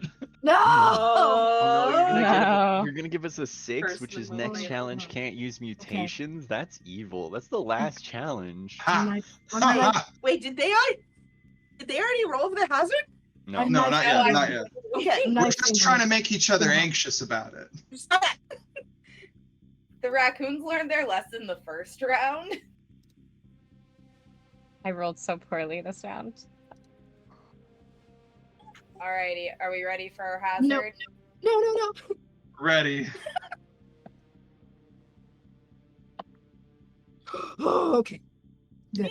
I'm glad I re-rolled. I'm glad I knife fingered. Whoop whoop. Alright. 3 plus 2, so parasitic frost. Ooh. 5. Oh, Roll no. a die. Subtract value from dish. Split as you wish. Literally can't subtract Kidding. anything from my dish. I mean, Parasitic that- frost turns the body to an icy death. that will still work. Like This subtract actually from isn't where? possible. I immediately lose my shrimp because of this. There's no way to split this up. I'm a I little was confused. very lucky to have rolled something shrimp worthy Ah! and then rolled a 6. What'd you roll? Wait. I rolled a 6, but if you take 2 from each, Oh, that yeah, keeps it yeah. odd. Yeah, absolutely. I did the same thing. It's gonna be the Hey, lowest guys. score I rolled this whole time, but Three. I think It'll I do. understand what I did. I'm not sure. Yeah, the hazard just saved me. The hazard Okay, just so gave me it. It helped, but I you had just need to pure roll. 5s. Now I don't. yeah, I rolled 3 3s, 2 4s, and then just now rolled a 6. So Mhm. now I have 3 1s, No and then I do I'm need- definitely losing somebody. Yeah, I Mhm. definitely. I'm a little confused. If I rolled 3 1s and then I rolled a 2 to take away from that, my score is 1. Do I still Your get score the can be triple 0. ones? Your Still score got- can be 0. Oh, So- I don't get So- the triple ones. Probably not. No. you get a 1 0 0. That's horrible. It should be 1 0 0. But I mean, I defer to our lovely host to odd. referee that. God, I Oh I don't know god. what this rule means.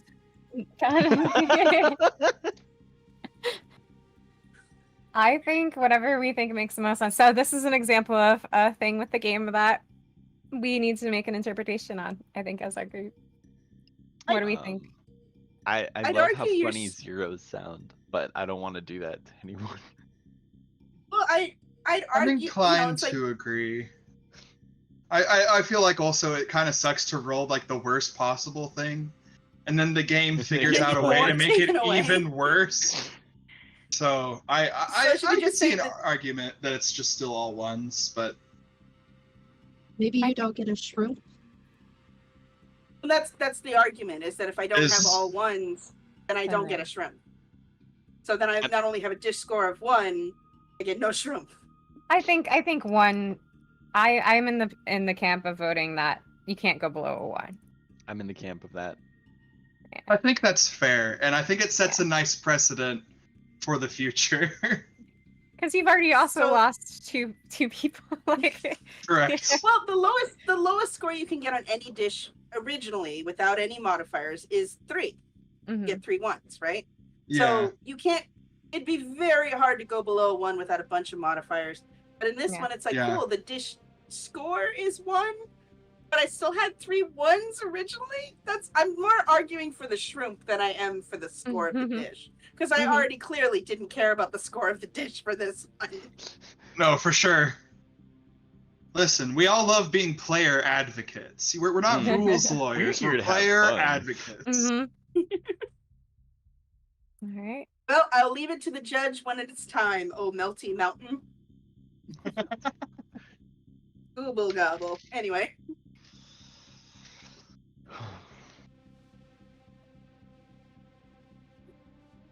Google manners. I'm All ready to right. go. So to set the scene, it's a dark and cloudy night. Everyone's surrounding the campfire, having just finished their dish. The berserkers are on edge. They know something's out there, something waiting, something watching. Your phone rings, but there was no one on the other line. And then, from below you, a dish. It just popped up. It's right there. It was terrifying. Nobody knew it was there. It is a combination plate, seafood plus it's not steak. It's not what you would call it. It's a steak knife stuck in, covered in blood. And there's a lobster claw on it. But you don't know where the lobster claw came from. And they hand this off to you with a score of 3s across the board. Nice. Say, please enjoy.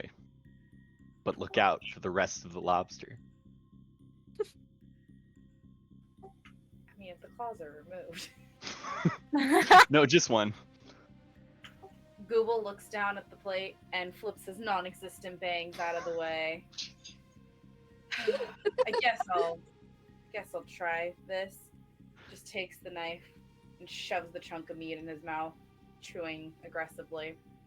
He's such a bad boy. Drops the knife on the floor. Well, this hit the spot pretty well. I live in a cave. I don't ask where things come from. You brought me fresh food. Fantastic. Shrimp for you. And he gobbles up the rest of the plate.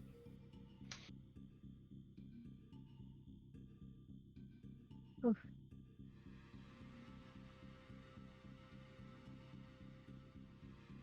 So I believe Smitten's next. Sweetums comes before you with a plate of spaghetti. It's just spaghetti.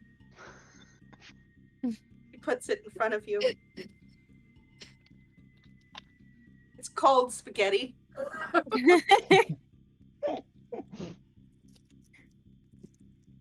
She says, "Woo! 1, 0, 0." Jeez.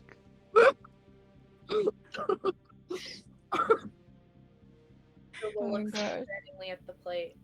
Looks back at Sweetums. Looks back at the plate. Takes a single finger and just goes, I don't think we're supposed to eat that. I don't think so. And hands the plate back to Sweetums.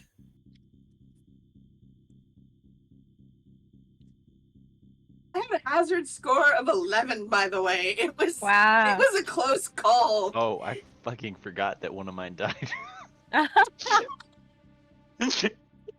Who died? Then who was phone? Who is?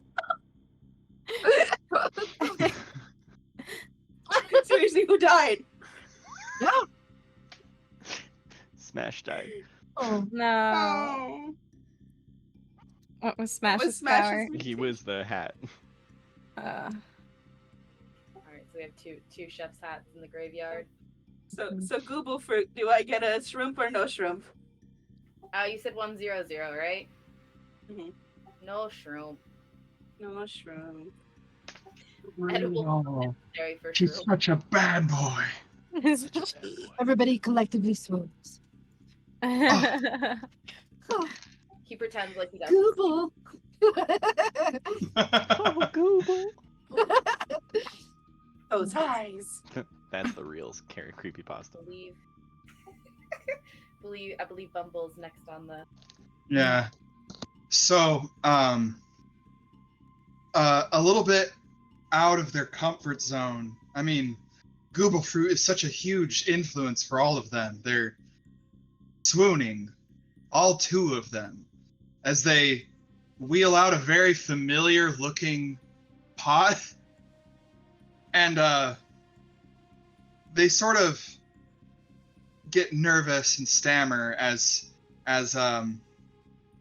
Weasel steps forward and looks around and says, "Listen, the three of us are really huge fans, and you know, especially Bumble. Bumble? Huh, that's weird. Bumble should be here right now. Well, no matter. Here, let me just come up and climb into the pot and serve your dish to you."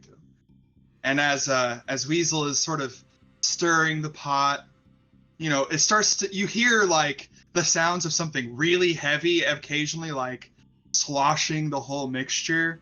And it's out of the ladle comes like uncooked spaghetti, like a human eye, like the like just way too much hair that definitely isn't the color that it should be. And they all kind of collectively look to each other, push the cauldron away, and just say, I'm so sorry. I have a soup of what I guess we're gonna call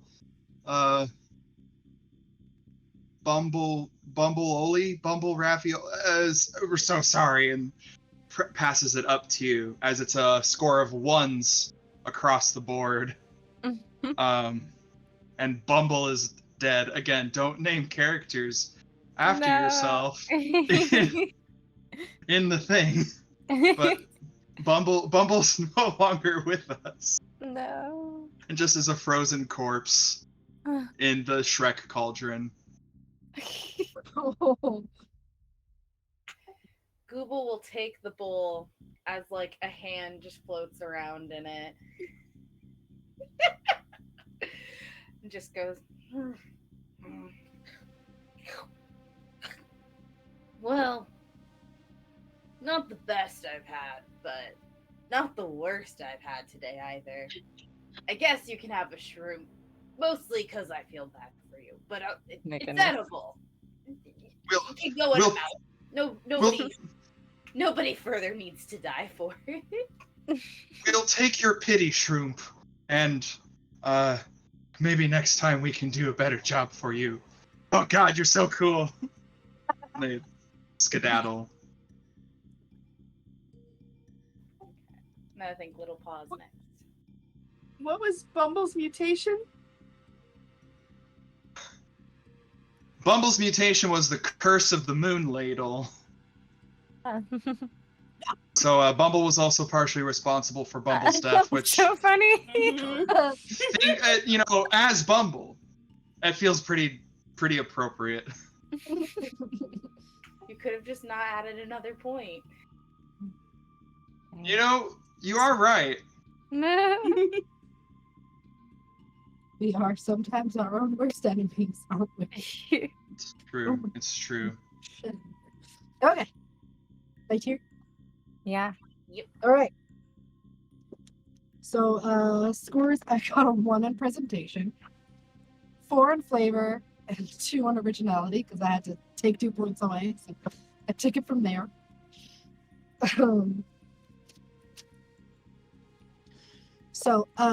Barty, Little Paww, is basically shoving Barty forward with a large plate. And he's kind of like, and she's like, you can tell she's like whispering something like, oh my gosh, you better do this. Come on. And she like pushes him forward and he cracks just like the most heinous smile you've ever seen. And he's just like he's trying to look pleasant and it's not working at all. And he presents the tray, doesn't say anything, and he still with this very creepy grimace on his face kind of backs away. And what they have presented you with is a plate of green noodles of unknown origin that have a delicious seasoned buttery sauce. And at first glance, it appears that there's eyeballs in this dish, in this pasta dish. But on closer inspection, you realize, oh no, they're just mushrooms that have a very odd patterning to them. So no eyeballs, just mushrooms. And as you're eating, you notice there's some sort of chewy meat. You really can't tell what kind of meat it is, but it's good. It tastes nice. It is mystery meat. No clue what it is. And Barty won't tell you. So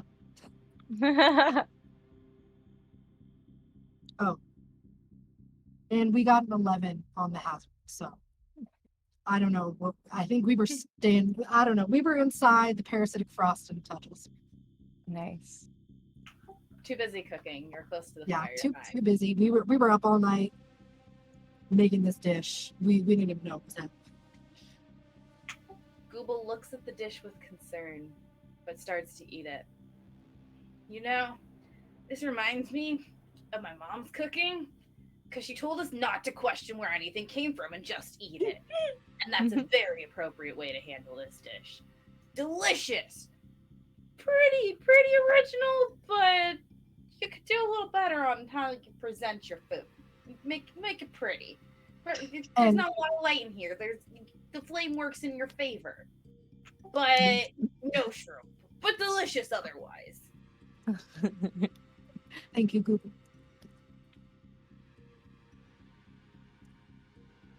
Alright, and the barrels. Yeah.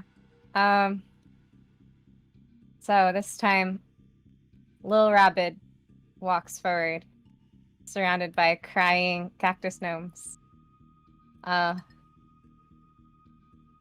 He's got a bowl in his hand. He presents you with a bowl.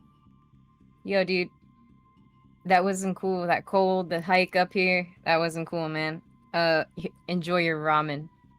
And as he says that, from the back, you hear a scream of no, and you see Sergio like cursing the heavens. Mr. Worldwide is suspiciously unable to be found. And what you have before you is a bowl of ramen. But when you bite into it, you would realize that the noodles seem like they're frozen. They're like not cooked at all. But they also are a little like meaty. And definitely don't taste like noodles. And before he walks away, Little Rabbit turns and says, "Dale," and leaves. What were your numbers again? They were ones across the board. Yeah. Well, they weren't, but then the hazard saved me. But we lost Mr. Worldwide. No, little give and take. Google looks down and has just accepted the fate of presentation in this round. And starts to scoop it on up and goes, Mom, Mom maybe wasn't right about not questioning where things come from. What is in this? But I'm so confused. I'll just give you the shroom. Mr. Worldwide gave us one last gift. Just continue Kitty to shrooms. eat like child told to eat vegetables that can't leave. And his power was also permanent chef hat.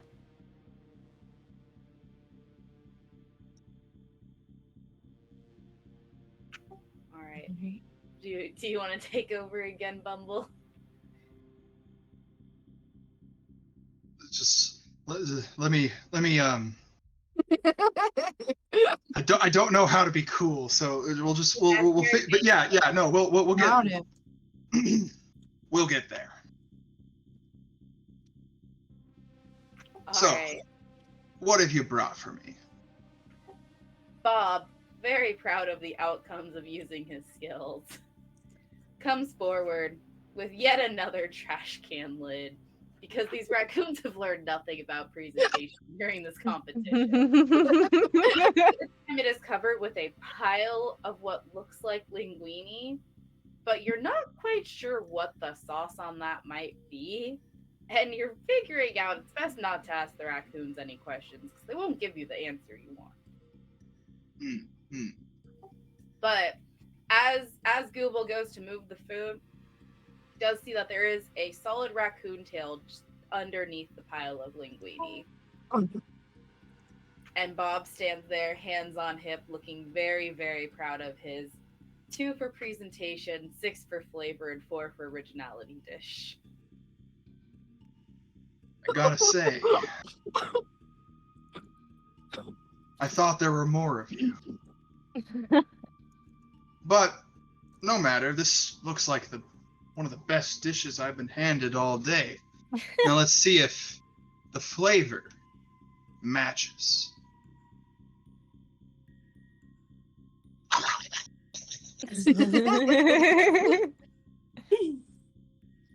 Yeah. Oh yeah. Yeah. Yes. Yes. That is magnificent. That is so good. I don't even remember if you've passed the requirements to have to get a shroom. Hold on, let me double check this again. What are we at here? Triples odds. Oh, They went for flavor over shrooms. Maybe a handshake. Touch the horn. yeah, no. You see the shambling mound that is Google fruit. Like the mound just kind of like recedes and the whole thing just descends like disgustingly evenly and like smoothly as the horn is proffered. I can't give you a shroom, but I think you've earned my respect, and offers the horn to shake. Sue runs up from behind, Bob still in proud stance, and shakes the horn. Good. And I wish you luck in the next round. I think you've got a lot of great potential with my good buddy, the Shroom Lord. Good callback. Good callback. What happened to Sue? I'm a little confused. Sue was busy wreaking havoc. Bob was just very proud of killing off Oh. the competitors. No. Bob was excited that it was a successful round for his skills. I see. I thought with the raccoon tail, Sue. I know, I was expecting that. Yes. Saving Yeah. him. They hadn't used him yet. Okay, good. Perfect. They just preserved him. Is that everyone? So we Final lost challenge? Smash, Bumble, and Pitbull. Mr. Worldwide, yeah. Mr. Worldwide. Tragic day. Yeah, that was a lethal round. So we're on the final challenge. This is gonna If be a I- lethal round. If I hadn't done my fingers, I would have also lost them. I re-rolled all my dice and got Same. very lucky. And somehow rolls an 11. I was like, oh, whew. That last round, who's that Shroom Lord? I'm down to be the Shroom Lord. Yeah. Okay. I think it's gotta be you, Jem. Okay. Yeah. Close us out. I gotta figure out what the Shroom Lord's gonna be like. Okay, I got it. All right. So the location of the Shroomp lair is a closely guarded secret, and the journey to it is known to be treacherous. Sounds in cavernous spaces are dampened by the soft fungal walls. The Shroomp Lord awaits upon their massive mycelium throne. So we are at the final judge, the Shroomp Lord. Nobody knows if they were a human who had their body taken over by mushrooms or a massive mushroom colony that developed intelligence. They are the only source of the most coveted ingredient across the wasteland, shrooms. Shrooms. All right. What is our goal gonna be? What is our shroom? Oh wow. Okay, good luck with that. Uh 3. 3 in a row. Total dish score even. Also, like So 3, like 4, 1, 5. 2, 3. 1, 2, 3. Mm-hmm. Okay, It's that's a little more possible. gotta But be also- it's gotta be odd, even odd. Yeah, Yeah. so you have to get 3 in a row, and all 3 of the scores have to add up to an even number. It So- has to Mhm. be odd, even odd. Yeah. Doesn't matter what numbers specifically, just odd, even odd. You don't. It doesn't matter where you put it in the presentation, flavor, originality, or does it have to be in order? It doesn't matter, I don't think. Yeah, I don't think it matters. It just needs to be sort of like the flush thing where it's all in a row. Yeah. All right, who wants to roll for the theme, our final theme? Ooh. Who hasn't rolled for theme yet? I think I did in the first round. You Or can't have second. everyone have. I rolled for haven't theme rolled for already. theme, but I just rolled for this one, so I don't think. I'll do it. I haven't rolled for theme yet. Yeah. Okay. I rolled a 2. Chili Chili bone. bone. Opa, what have you done to us? I don't many know, I'm so sorry. chili. Chili bones. Chili bones. That saved me in some regard. Okay. Here we go. Chili Alright, bones. nervous. Chili bones. And look at all the hazards. We're all gonna die. I say I'm gonna gastromance my knife fingers back out because that was not a happy roll. I might have to do that too. See, butt mouth is the one that lets you do +1, -1, right? Yes. Okay. Can I use that to get a 7 in something? I I would don't say believe no, so. I but- think hazards are the only thing that can affect your score Yeah. above 6.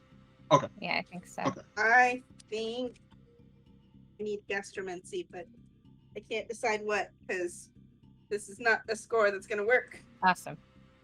I'm using soup glance for the first time. Thank you, Little Rabbit. I'm going to let one of my people die to get a better score. I am in the same boat. Yeah. I'm going to use butt mouth. I Wait, have no, I only can't do one that. player left. I can't let one of my players I'm die. also using butt mouth. You could totally let everyone die. This is the last It is the round. last we got round, no more yeah. competition after this. Ooh, That's true. okay. This is where you okay. blow all your points. So I can make that one 3. Wait. Make this one 5. Yeah. All right, knife fingers. God dang it. Yeah, and then one of my peeps is definitely gonna die. Yeah, absolutely. Or Let me change the rolls. Wait, there's... I could just go for no shrimp and get a high score and everything. Don't you still have Beware. two? If I roll a 1, your team dies and you don't present your dish. Jesus. Oh shit, yeah, and I can't moonladle that. I gastromancied my fingers.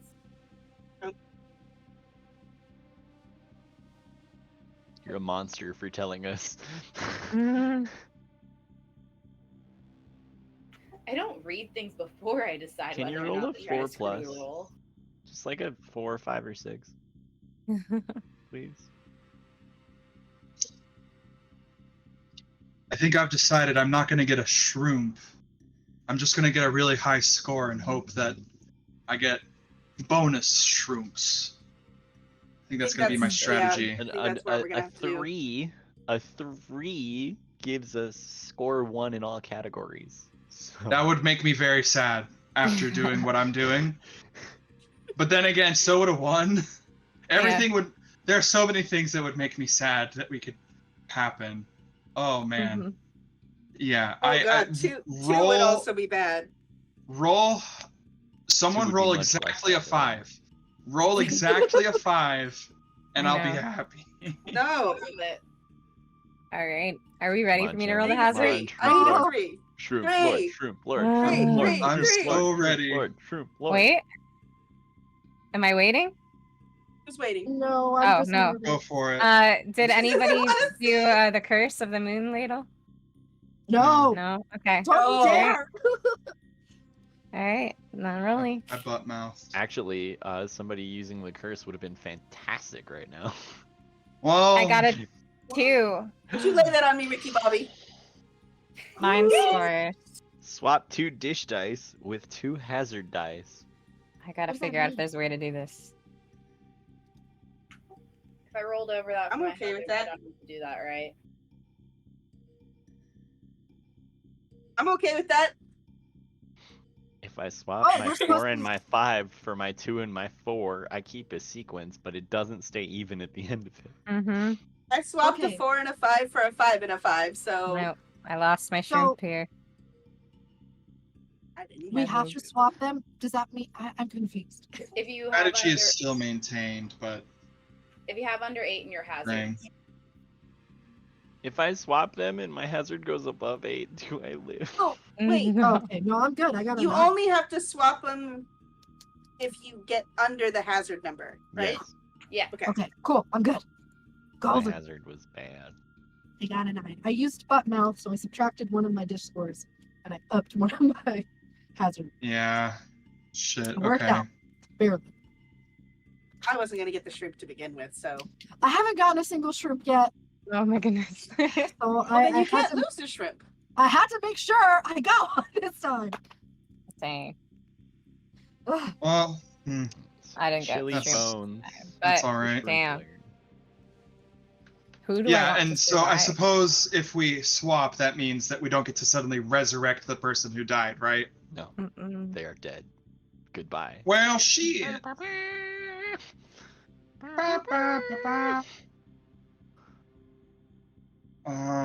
Okay, what do I want to have a 1?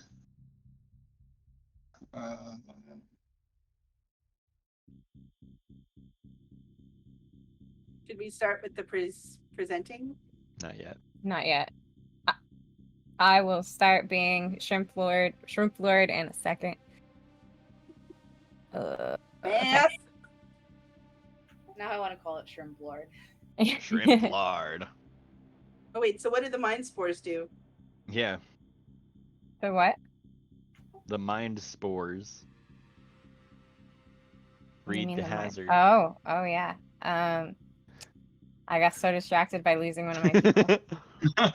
So did we. When you set foot in the Shrimp Lord's lair, be wary of the tempting sweet scents and beautiful glowing lights. The mind spores deceive all. Not a bad way to go, at least. Mm-hmm.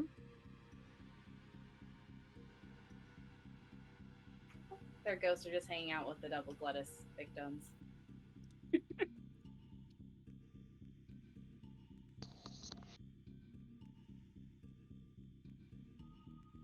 Uh-huh.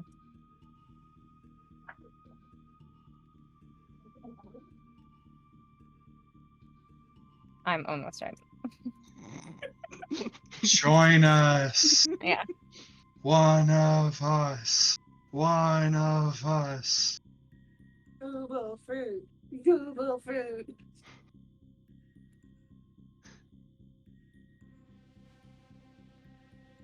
Oh, sorry. All right. All right, I'm ready. Go for it. I love passionate We were all just vibing. I love it. In the shrimp lord's lair. So It's sorry. those damn mind spores. You Yes, got us all. it's the mind spores. We were all copacetic. What do you mean someone on my team died? Well, fuck That's them, I gonna look guess. You hear I loud feel like footsteps. none of the characters have presented any actual concern except for like maybe one of them about the deaths that have been happening. They knew what they were getting into. She said. Yeah. You hear loud footsteps as this brick of meat starts walking through the cave towards you. Shroomp Lord, I have finished your challenges. I've made it to your lair, and I am ready to present. And this cow with no fur, so he just looks like a big leather couch, Ooh. walks up with a dish inside of one of those stupid metal bells, hands it forward, unlids it, and inside is a burger. It's a burger better than any you've seen so far. It's a burger made from the corpses of loved ones that have been lost today, made from the hopes and dreams of the people who have wished to make it this far who could not, made from all of the different junk in the drawer that they had left over, because there's no point in not using it now since this is the last challenge. It's filled with 18 different cans of chili unopened and 4 different opened cans of chili. All of them cooked. Okay. And inside of the patty itself, when he cuts into it, he cuts deep. It's like a 4-inch thick piece of meat. Came off of a slab of a man called Smash that they were able to pull out of the frozen wastes. And inside, as soon as he cuts, it starts just dripping more chili. As you take a bite of the bun, more chili. As you look at the lettuce, you realize it's just more chili. It's okay. I got a 3, a 4, and a 2, which are in sequence but do not make an odd or an even. And you're a cow? Yes, Mm. that's what they say. I am sorry for your loss. I know many try so hard to make it to where you stand today. This was a valiant attempt. I am a bit confused at the overabundance of chili. There's a lot of chili. This is a bit too much chili.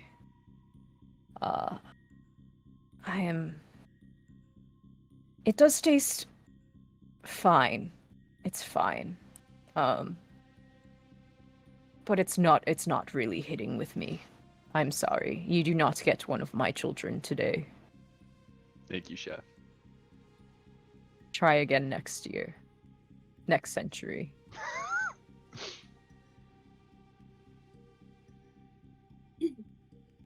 Next. Sweetums appears before the great Shroop Lord. Oh, chef, we have brought you. I have brought you, at the loss of some of my team, this final dish that I can present to you. It is a bread bowl shaped like the great Shroop Lord, filled with chili. This chili has been simmering for 5 rounds. It has retained so many of the flavors that it once had, but also has had additional spices and delectable meats added to it throughout the course of the day. The flavor is nearly perfect, and it is presented to you.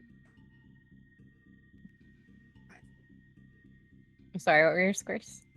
5 for presentation, 5 for flavor, 4 for originality. one might notice a copy of some other dishes that have been presented by this team. Not quite as original. I appreciate how much time you've put into this dish. It really shows your commitment to the art, the culinary delights. However, there's just something is not sitting perfect with me. It's a good attempt, but maybe it's because I've seen something similar before. Maybe you just needed to add a little bit more pizzazz. But no, you do not get to go home with one of my children today. Yes, chef. Next.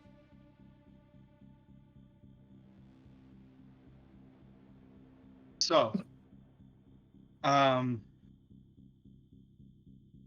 human, who again is just a normal human, like the rest of us, wheels forth a truly carnival-esque, in terms of its height, sort of contraption that currently is covered with like a little blanket. There's like a little sheet. There's going to be a reveal. I imagine that like camera footage from before shows them wheeling the Bumble soup to this cavern, and Weasel and Human, both high on mind spores, get really, really influenced and really let their creativity flow until it reaches a fever pitch, and Human takes a big stalagmite and just cracks Weasel over the head with it, and then stabs them repeatedly, murdering the poor cannibal connoisseur. So then it flashes back to the presentation as a slightly hungover Human. This may possibly be my best work, if not also the most grotesque.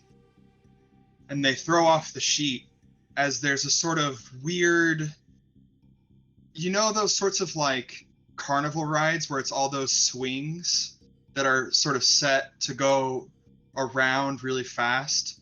So imagine if that was sort of combined with some sort of like fondue machine, but all made out of human bones, with the cap of the little umbrella thing that twists all the little carousels around is just Weasel's head.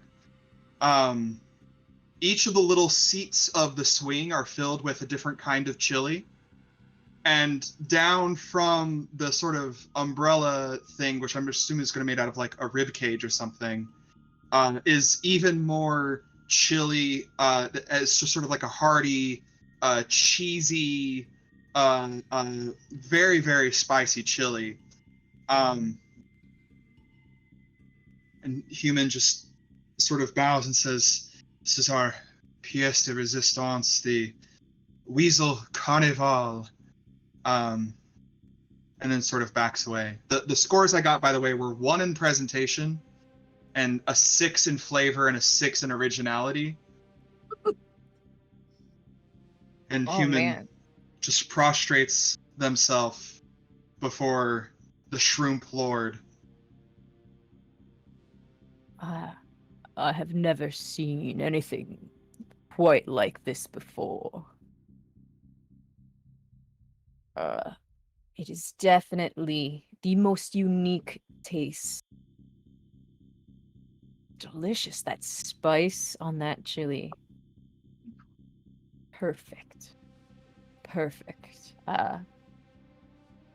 However, the presentation, I get where you were going, but it's a miss. It's a miss for me. Just crushed, defeated.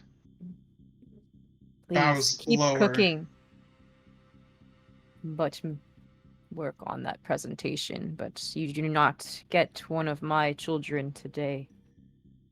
Yes, chef. Yes, chef.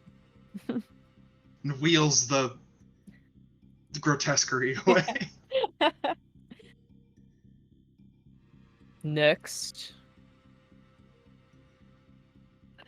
So, Little Paw and Mr. Barty come forward with a skull of some sort.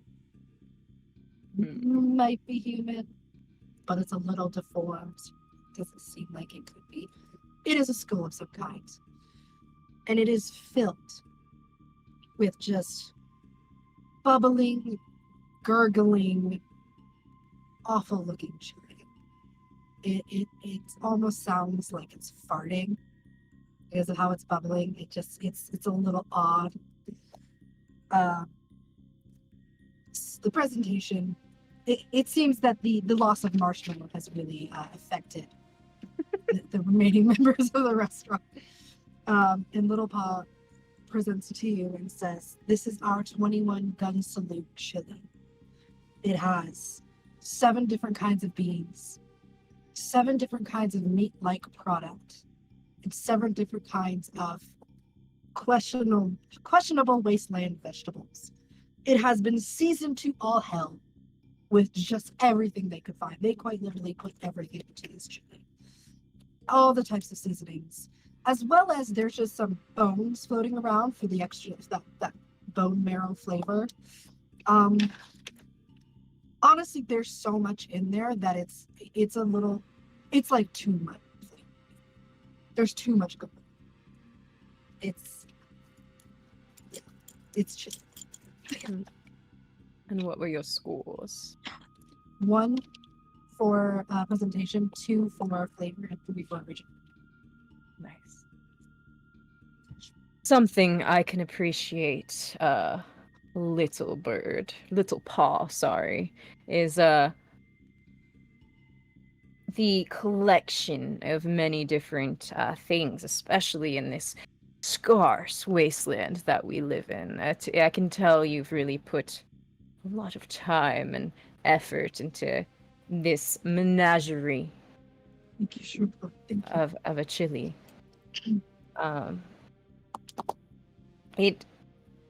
The skull is a nice touch, but the bubbling over, it's normally this wouldn't be the best work, but you know what? I like rare things, and the questionable vegetables are really getting me in this one, as well as the bones. So I think I will give you one of my children today. Thank you, Shrub Lord. We will take this, and we will take it in honor of the Great Mother Cloud. Thank you. May she She's bless you. French. May she bless you with her Tell shade. her I said hi, and she Oh, should yeah, come totally. visit. I'll tell her you said my thing. Next. All right. Bob and Rusty Sue come up with what is their cleanest trash can yet. It's one of those, like, if you know, like the little metal ones that you put next to a fireplace for ashes, but like they washed it out with their presentation of 3. They are stoked about how this looks, and they took the prompt of bone chili very literally. So as they walk up, they hand the shrimp lord their bucket of chili, and as he looks down into it, he sees that it is literally just an assortment of bones floating around in brown goop. But they had labeled it coyote chili with no other explanation than that name. And the flavor, we got a 4, and originality is a 5. What was your presentation?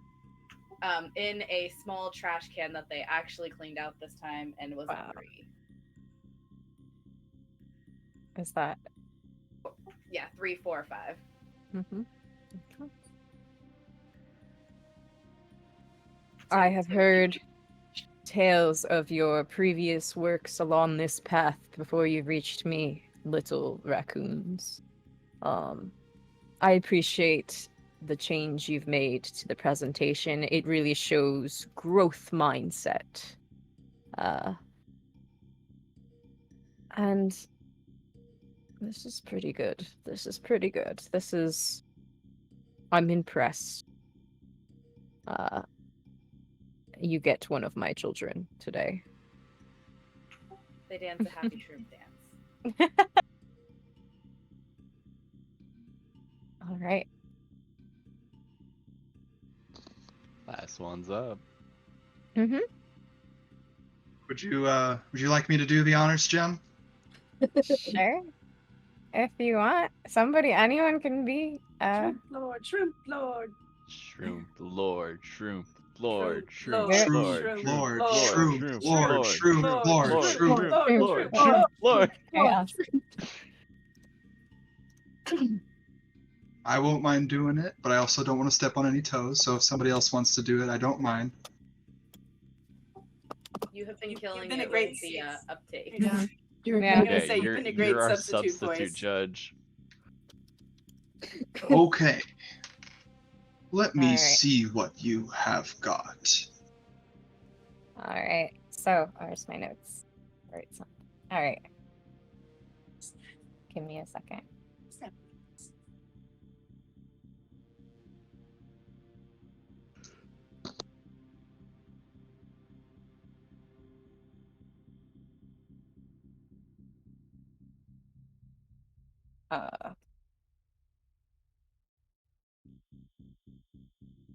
Okay. So, you're presented with a slab that Lil Rabbit brings forth. On this slab is a human skeleton. Seems perfectly preserved. Within the skeleton, there's just bouquets of flowers. Inside the flowers have little bowls of chili and that are surrounded by chili peppers. And they're spread around parts of the body, the skeleton, and it just looks like almost like a beautiful funerary rite. The chili, like the blood of the fallen.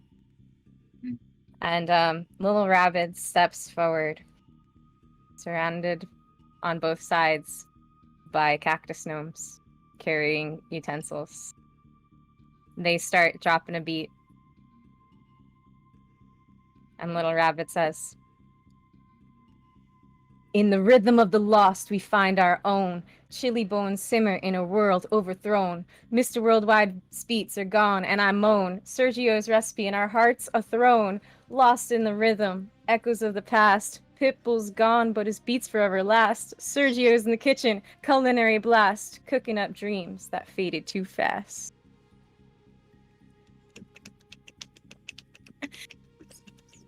And he turns away. Bars. And what were those scores? 6 in presentation, 1 in flavor, and 5 in originality. And we lost Sergio in that last trip. Poor Sergio. I am beyond impressed with this presentation. The song that you just sang for us. I can feel your hurt, your pain, and your struggles. And if your chili has even half of the amount of flavor that I tasted in those lyrics, I'm positive that you will receive a positive.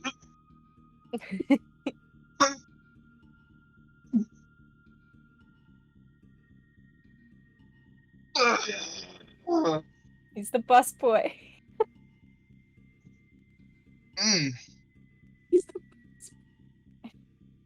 Those beats were sick. Delicious. Yep. Definitely half as. You understand I can't give you one of my children. Yes. I'm never gonna cook again. We're starting a group. I'm always sad to see another enterprising young chef leave. I must admit, though, your beets were just as sick as the flavor of your chili. But flavors, more often than not, unless you're the bog witch, should not be sick. I wish you well in your new career choice, Peace. but you will not have my children today. And he's never gonna cook again. Yeah. Sick gas beat ain't got no flavor. All right. What the Shrimp Lord has a few remaining things to give away, right? Yeah, an additional 4 shrimps at the end of the competition. So all of us need to add up our total for presentation, flavor, and originality. We earn a shrimp for each of these categories that we have the highest score among all players. And then we roll a die for the wild shrimp table and earn a shrimp if you meet the requirements. So the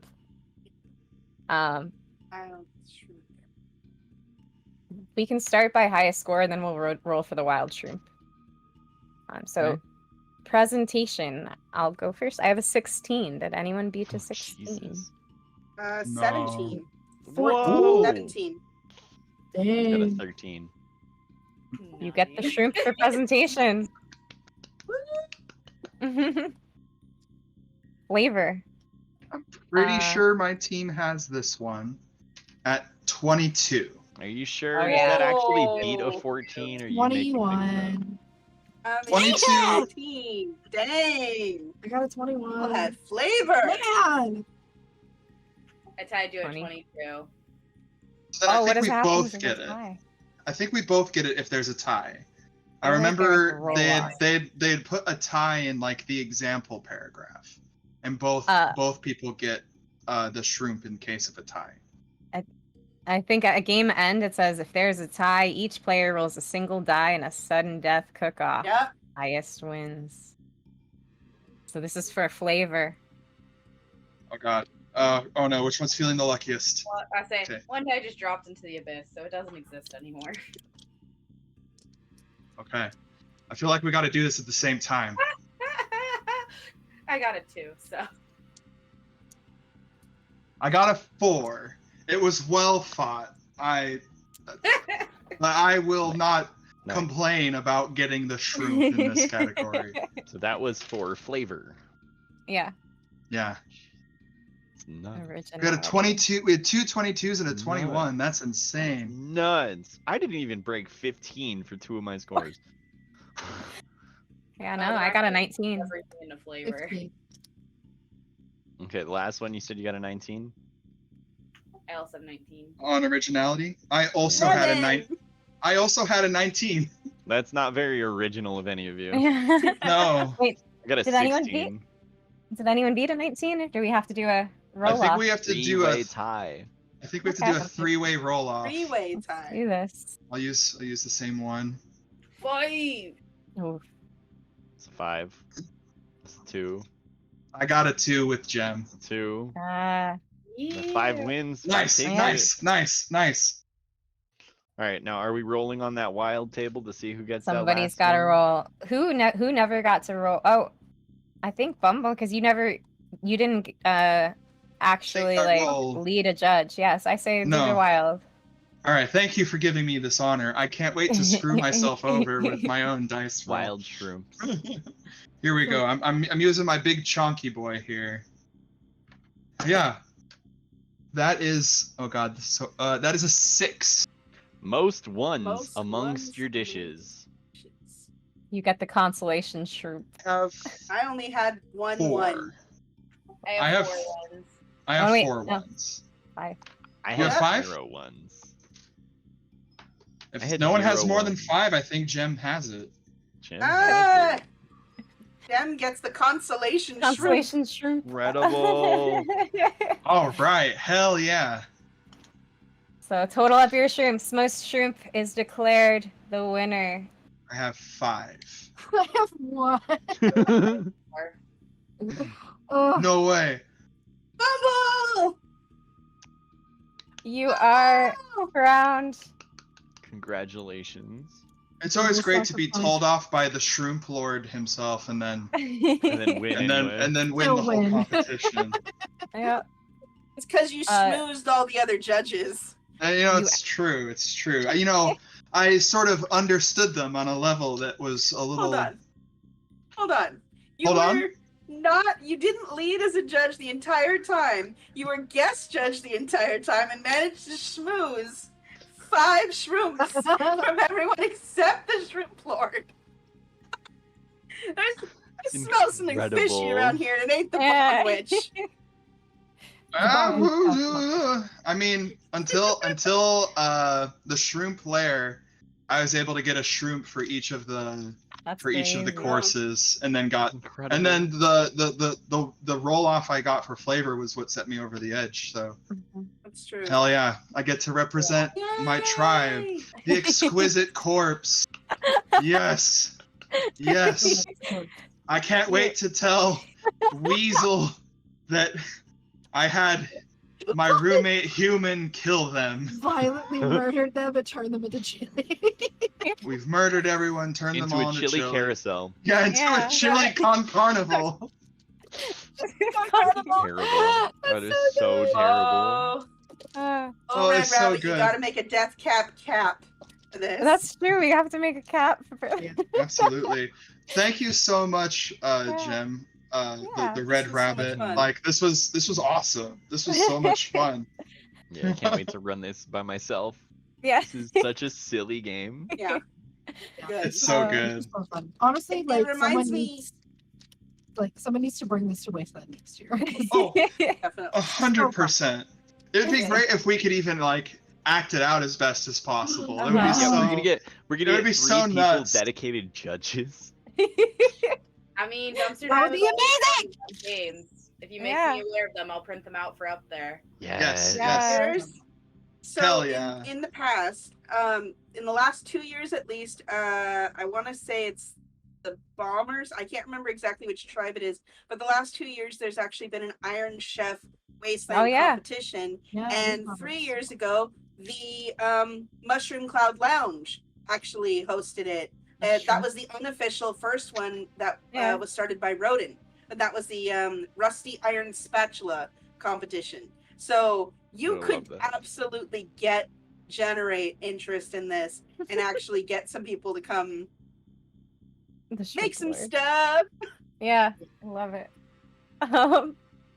But yeah, It was a lot of that fun. brings us to the end of our game tonight. It's been a long one. It's been a wild ride, gruesome, emotional. We all felt for some of the loss of our teammates. It's been chaotic.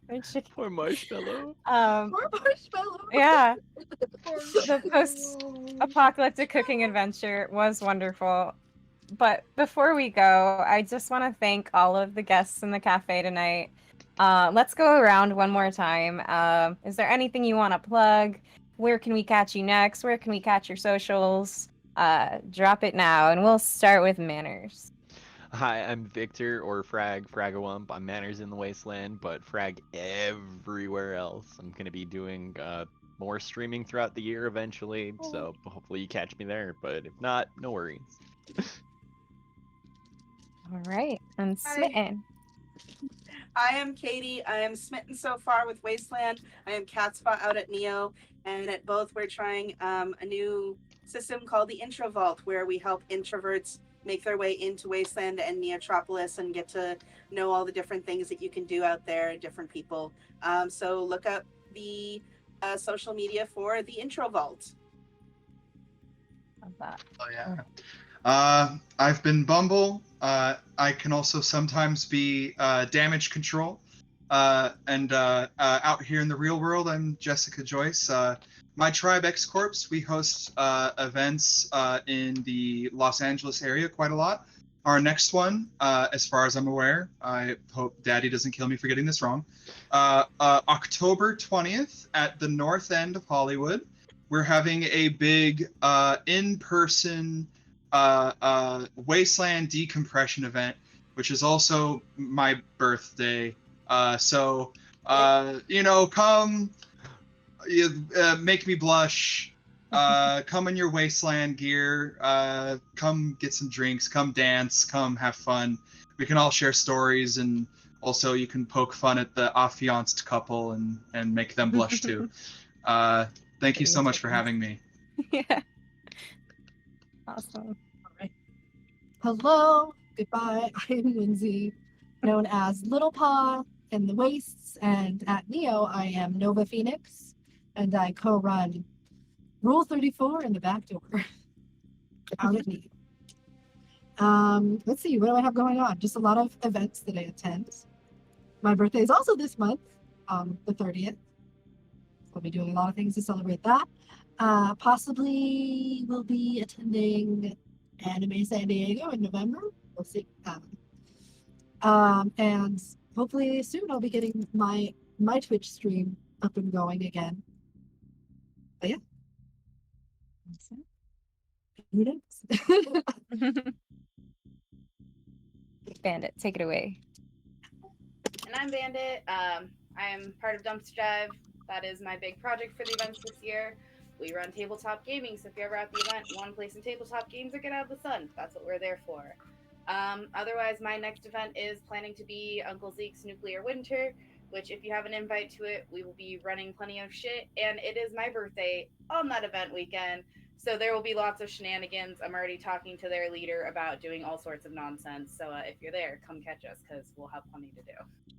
Awesome.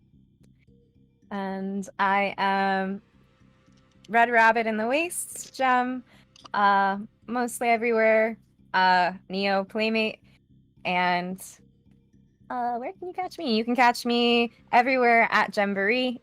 You can catch me on this channel playing Whisper on every Monday that I'm not hosting GoodBerry Cafe. We're playing Forging Fates, and I play Whisper, this chaotic elf druid. On almost every other Tuesday, I play Mira in Spell Shots. And you can catch me next at the San Diego Regional Burn Utopia in next week. I sadly won't be able to make the Wasteland party because I will be camping again at Utopia. But after that, don't know what's next. I can only think 2 weeks ahead. But thank you all so much for everyone out there listening, everyone who's watching the video later on, everyone in the chat for joining us here. I saw the hype dream. We were in the middle of talking, so I didn't want to interrupt, but thank you so much for the hype dream. And I hope you enjoyed your stay at GoodBerry Cafe. I hope you'll check us out when we return next week on this channel with Forging Fates, which is our actual live play D&D show here on Monday. What date is that? Let me look at a calendar because I can't brain. Yes, the 16th at 6 p.m. Pacific, 9 p.m. Eastern. Or we also have a special episode of Investigation Check happening tomorrow where we have the social media manager of Gen Con was being interviewed here on this channel. I believe that starts at 6 p.m. Pacific, 9 p.m. Yeah. So definitely check us out. Join our Discord. We've got a lot of stuff going on there. We've got a new show dropping soon. Lots of fun things here at New Age Geeks. But I hope you'll join us again at the cafe next month on the second Monday of the month. But until then, I encourage you to follow and subscribe to our channel on various social media platforms. And I love you all, and I hope you have a very wonderful night. Thank you again.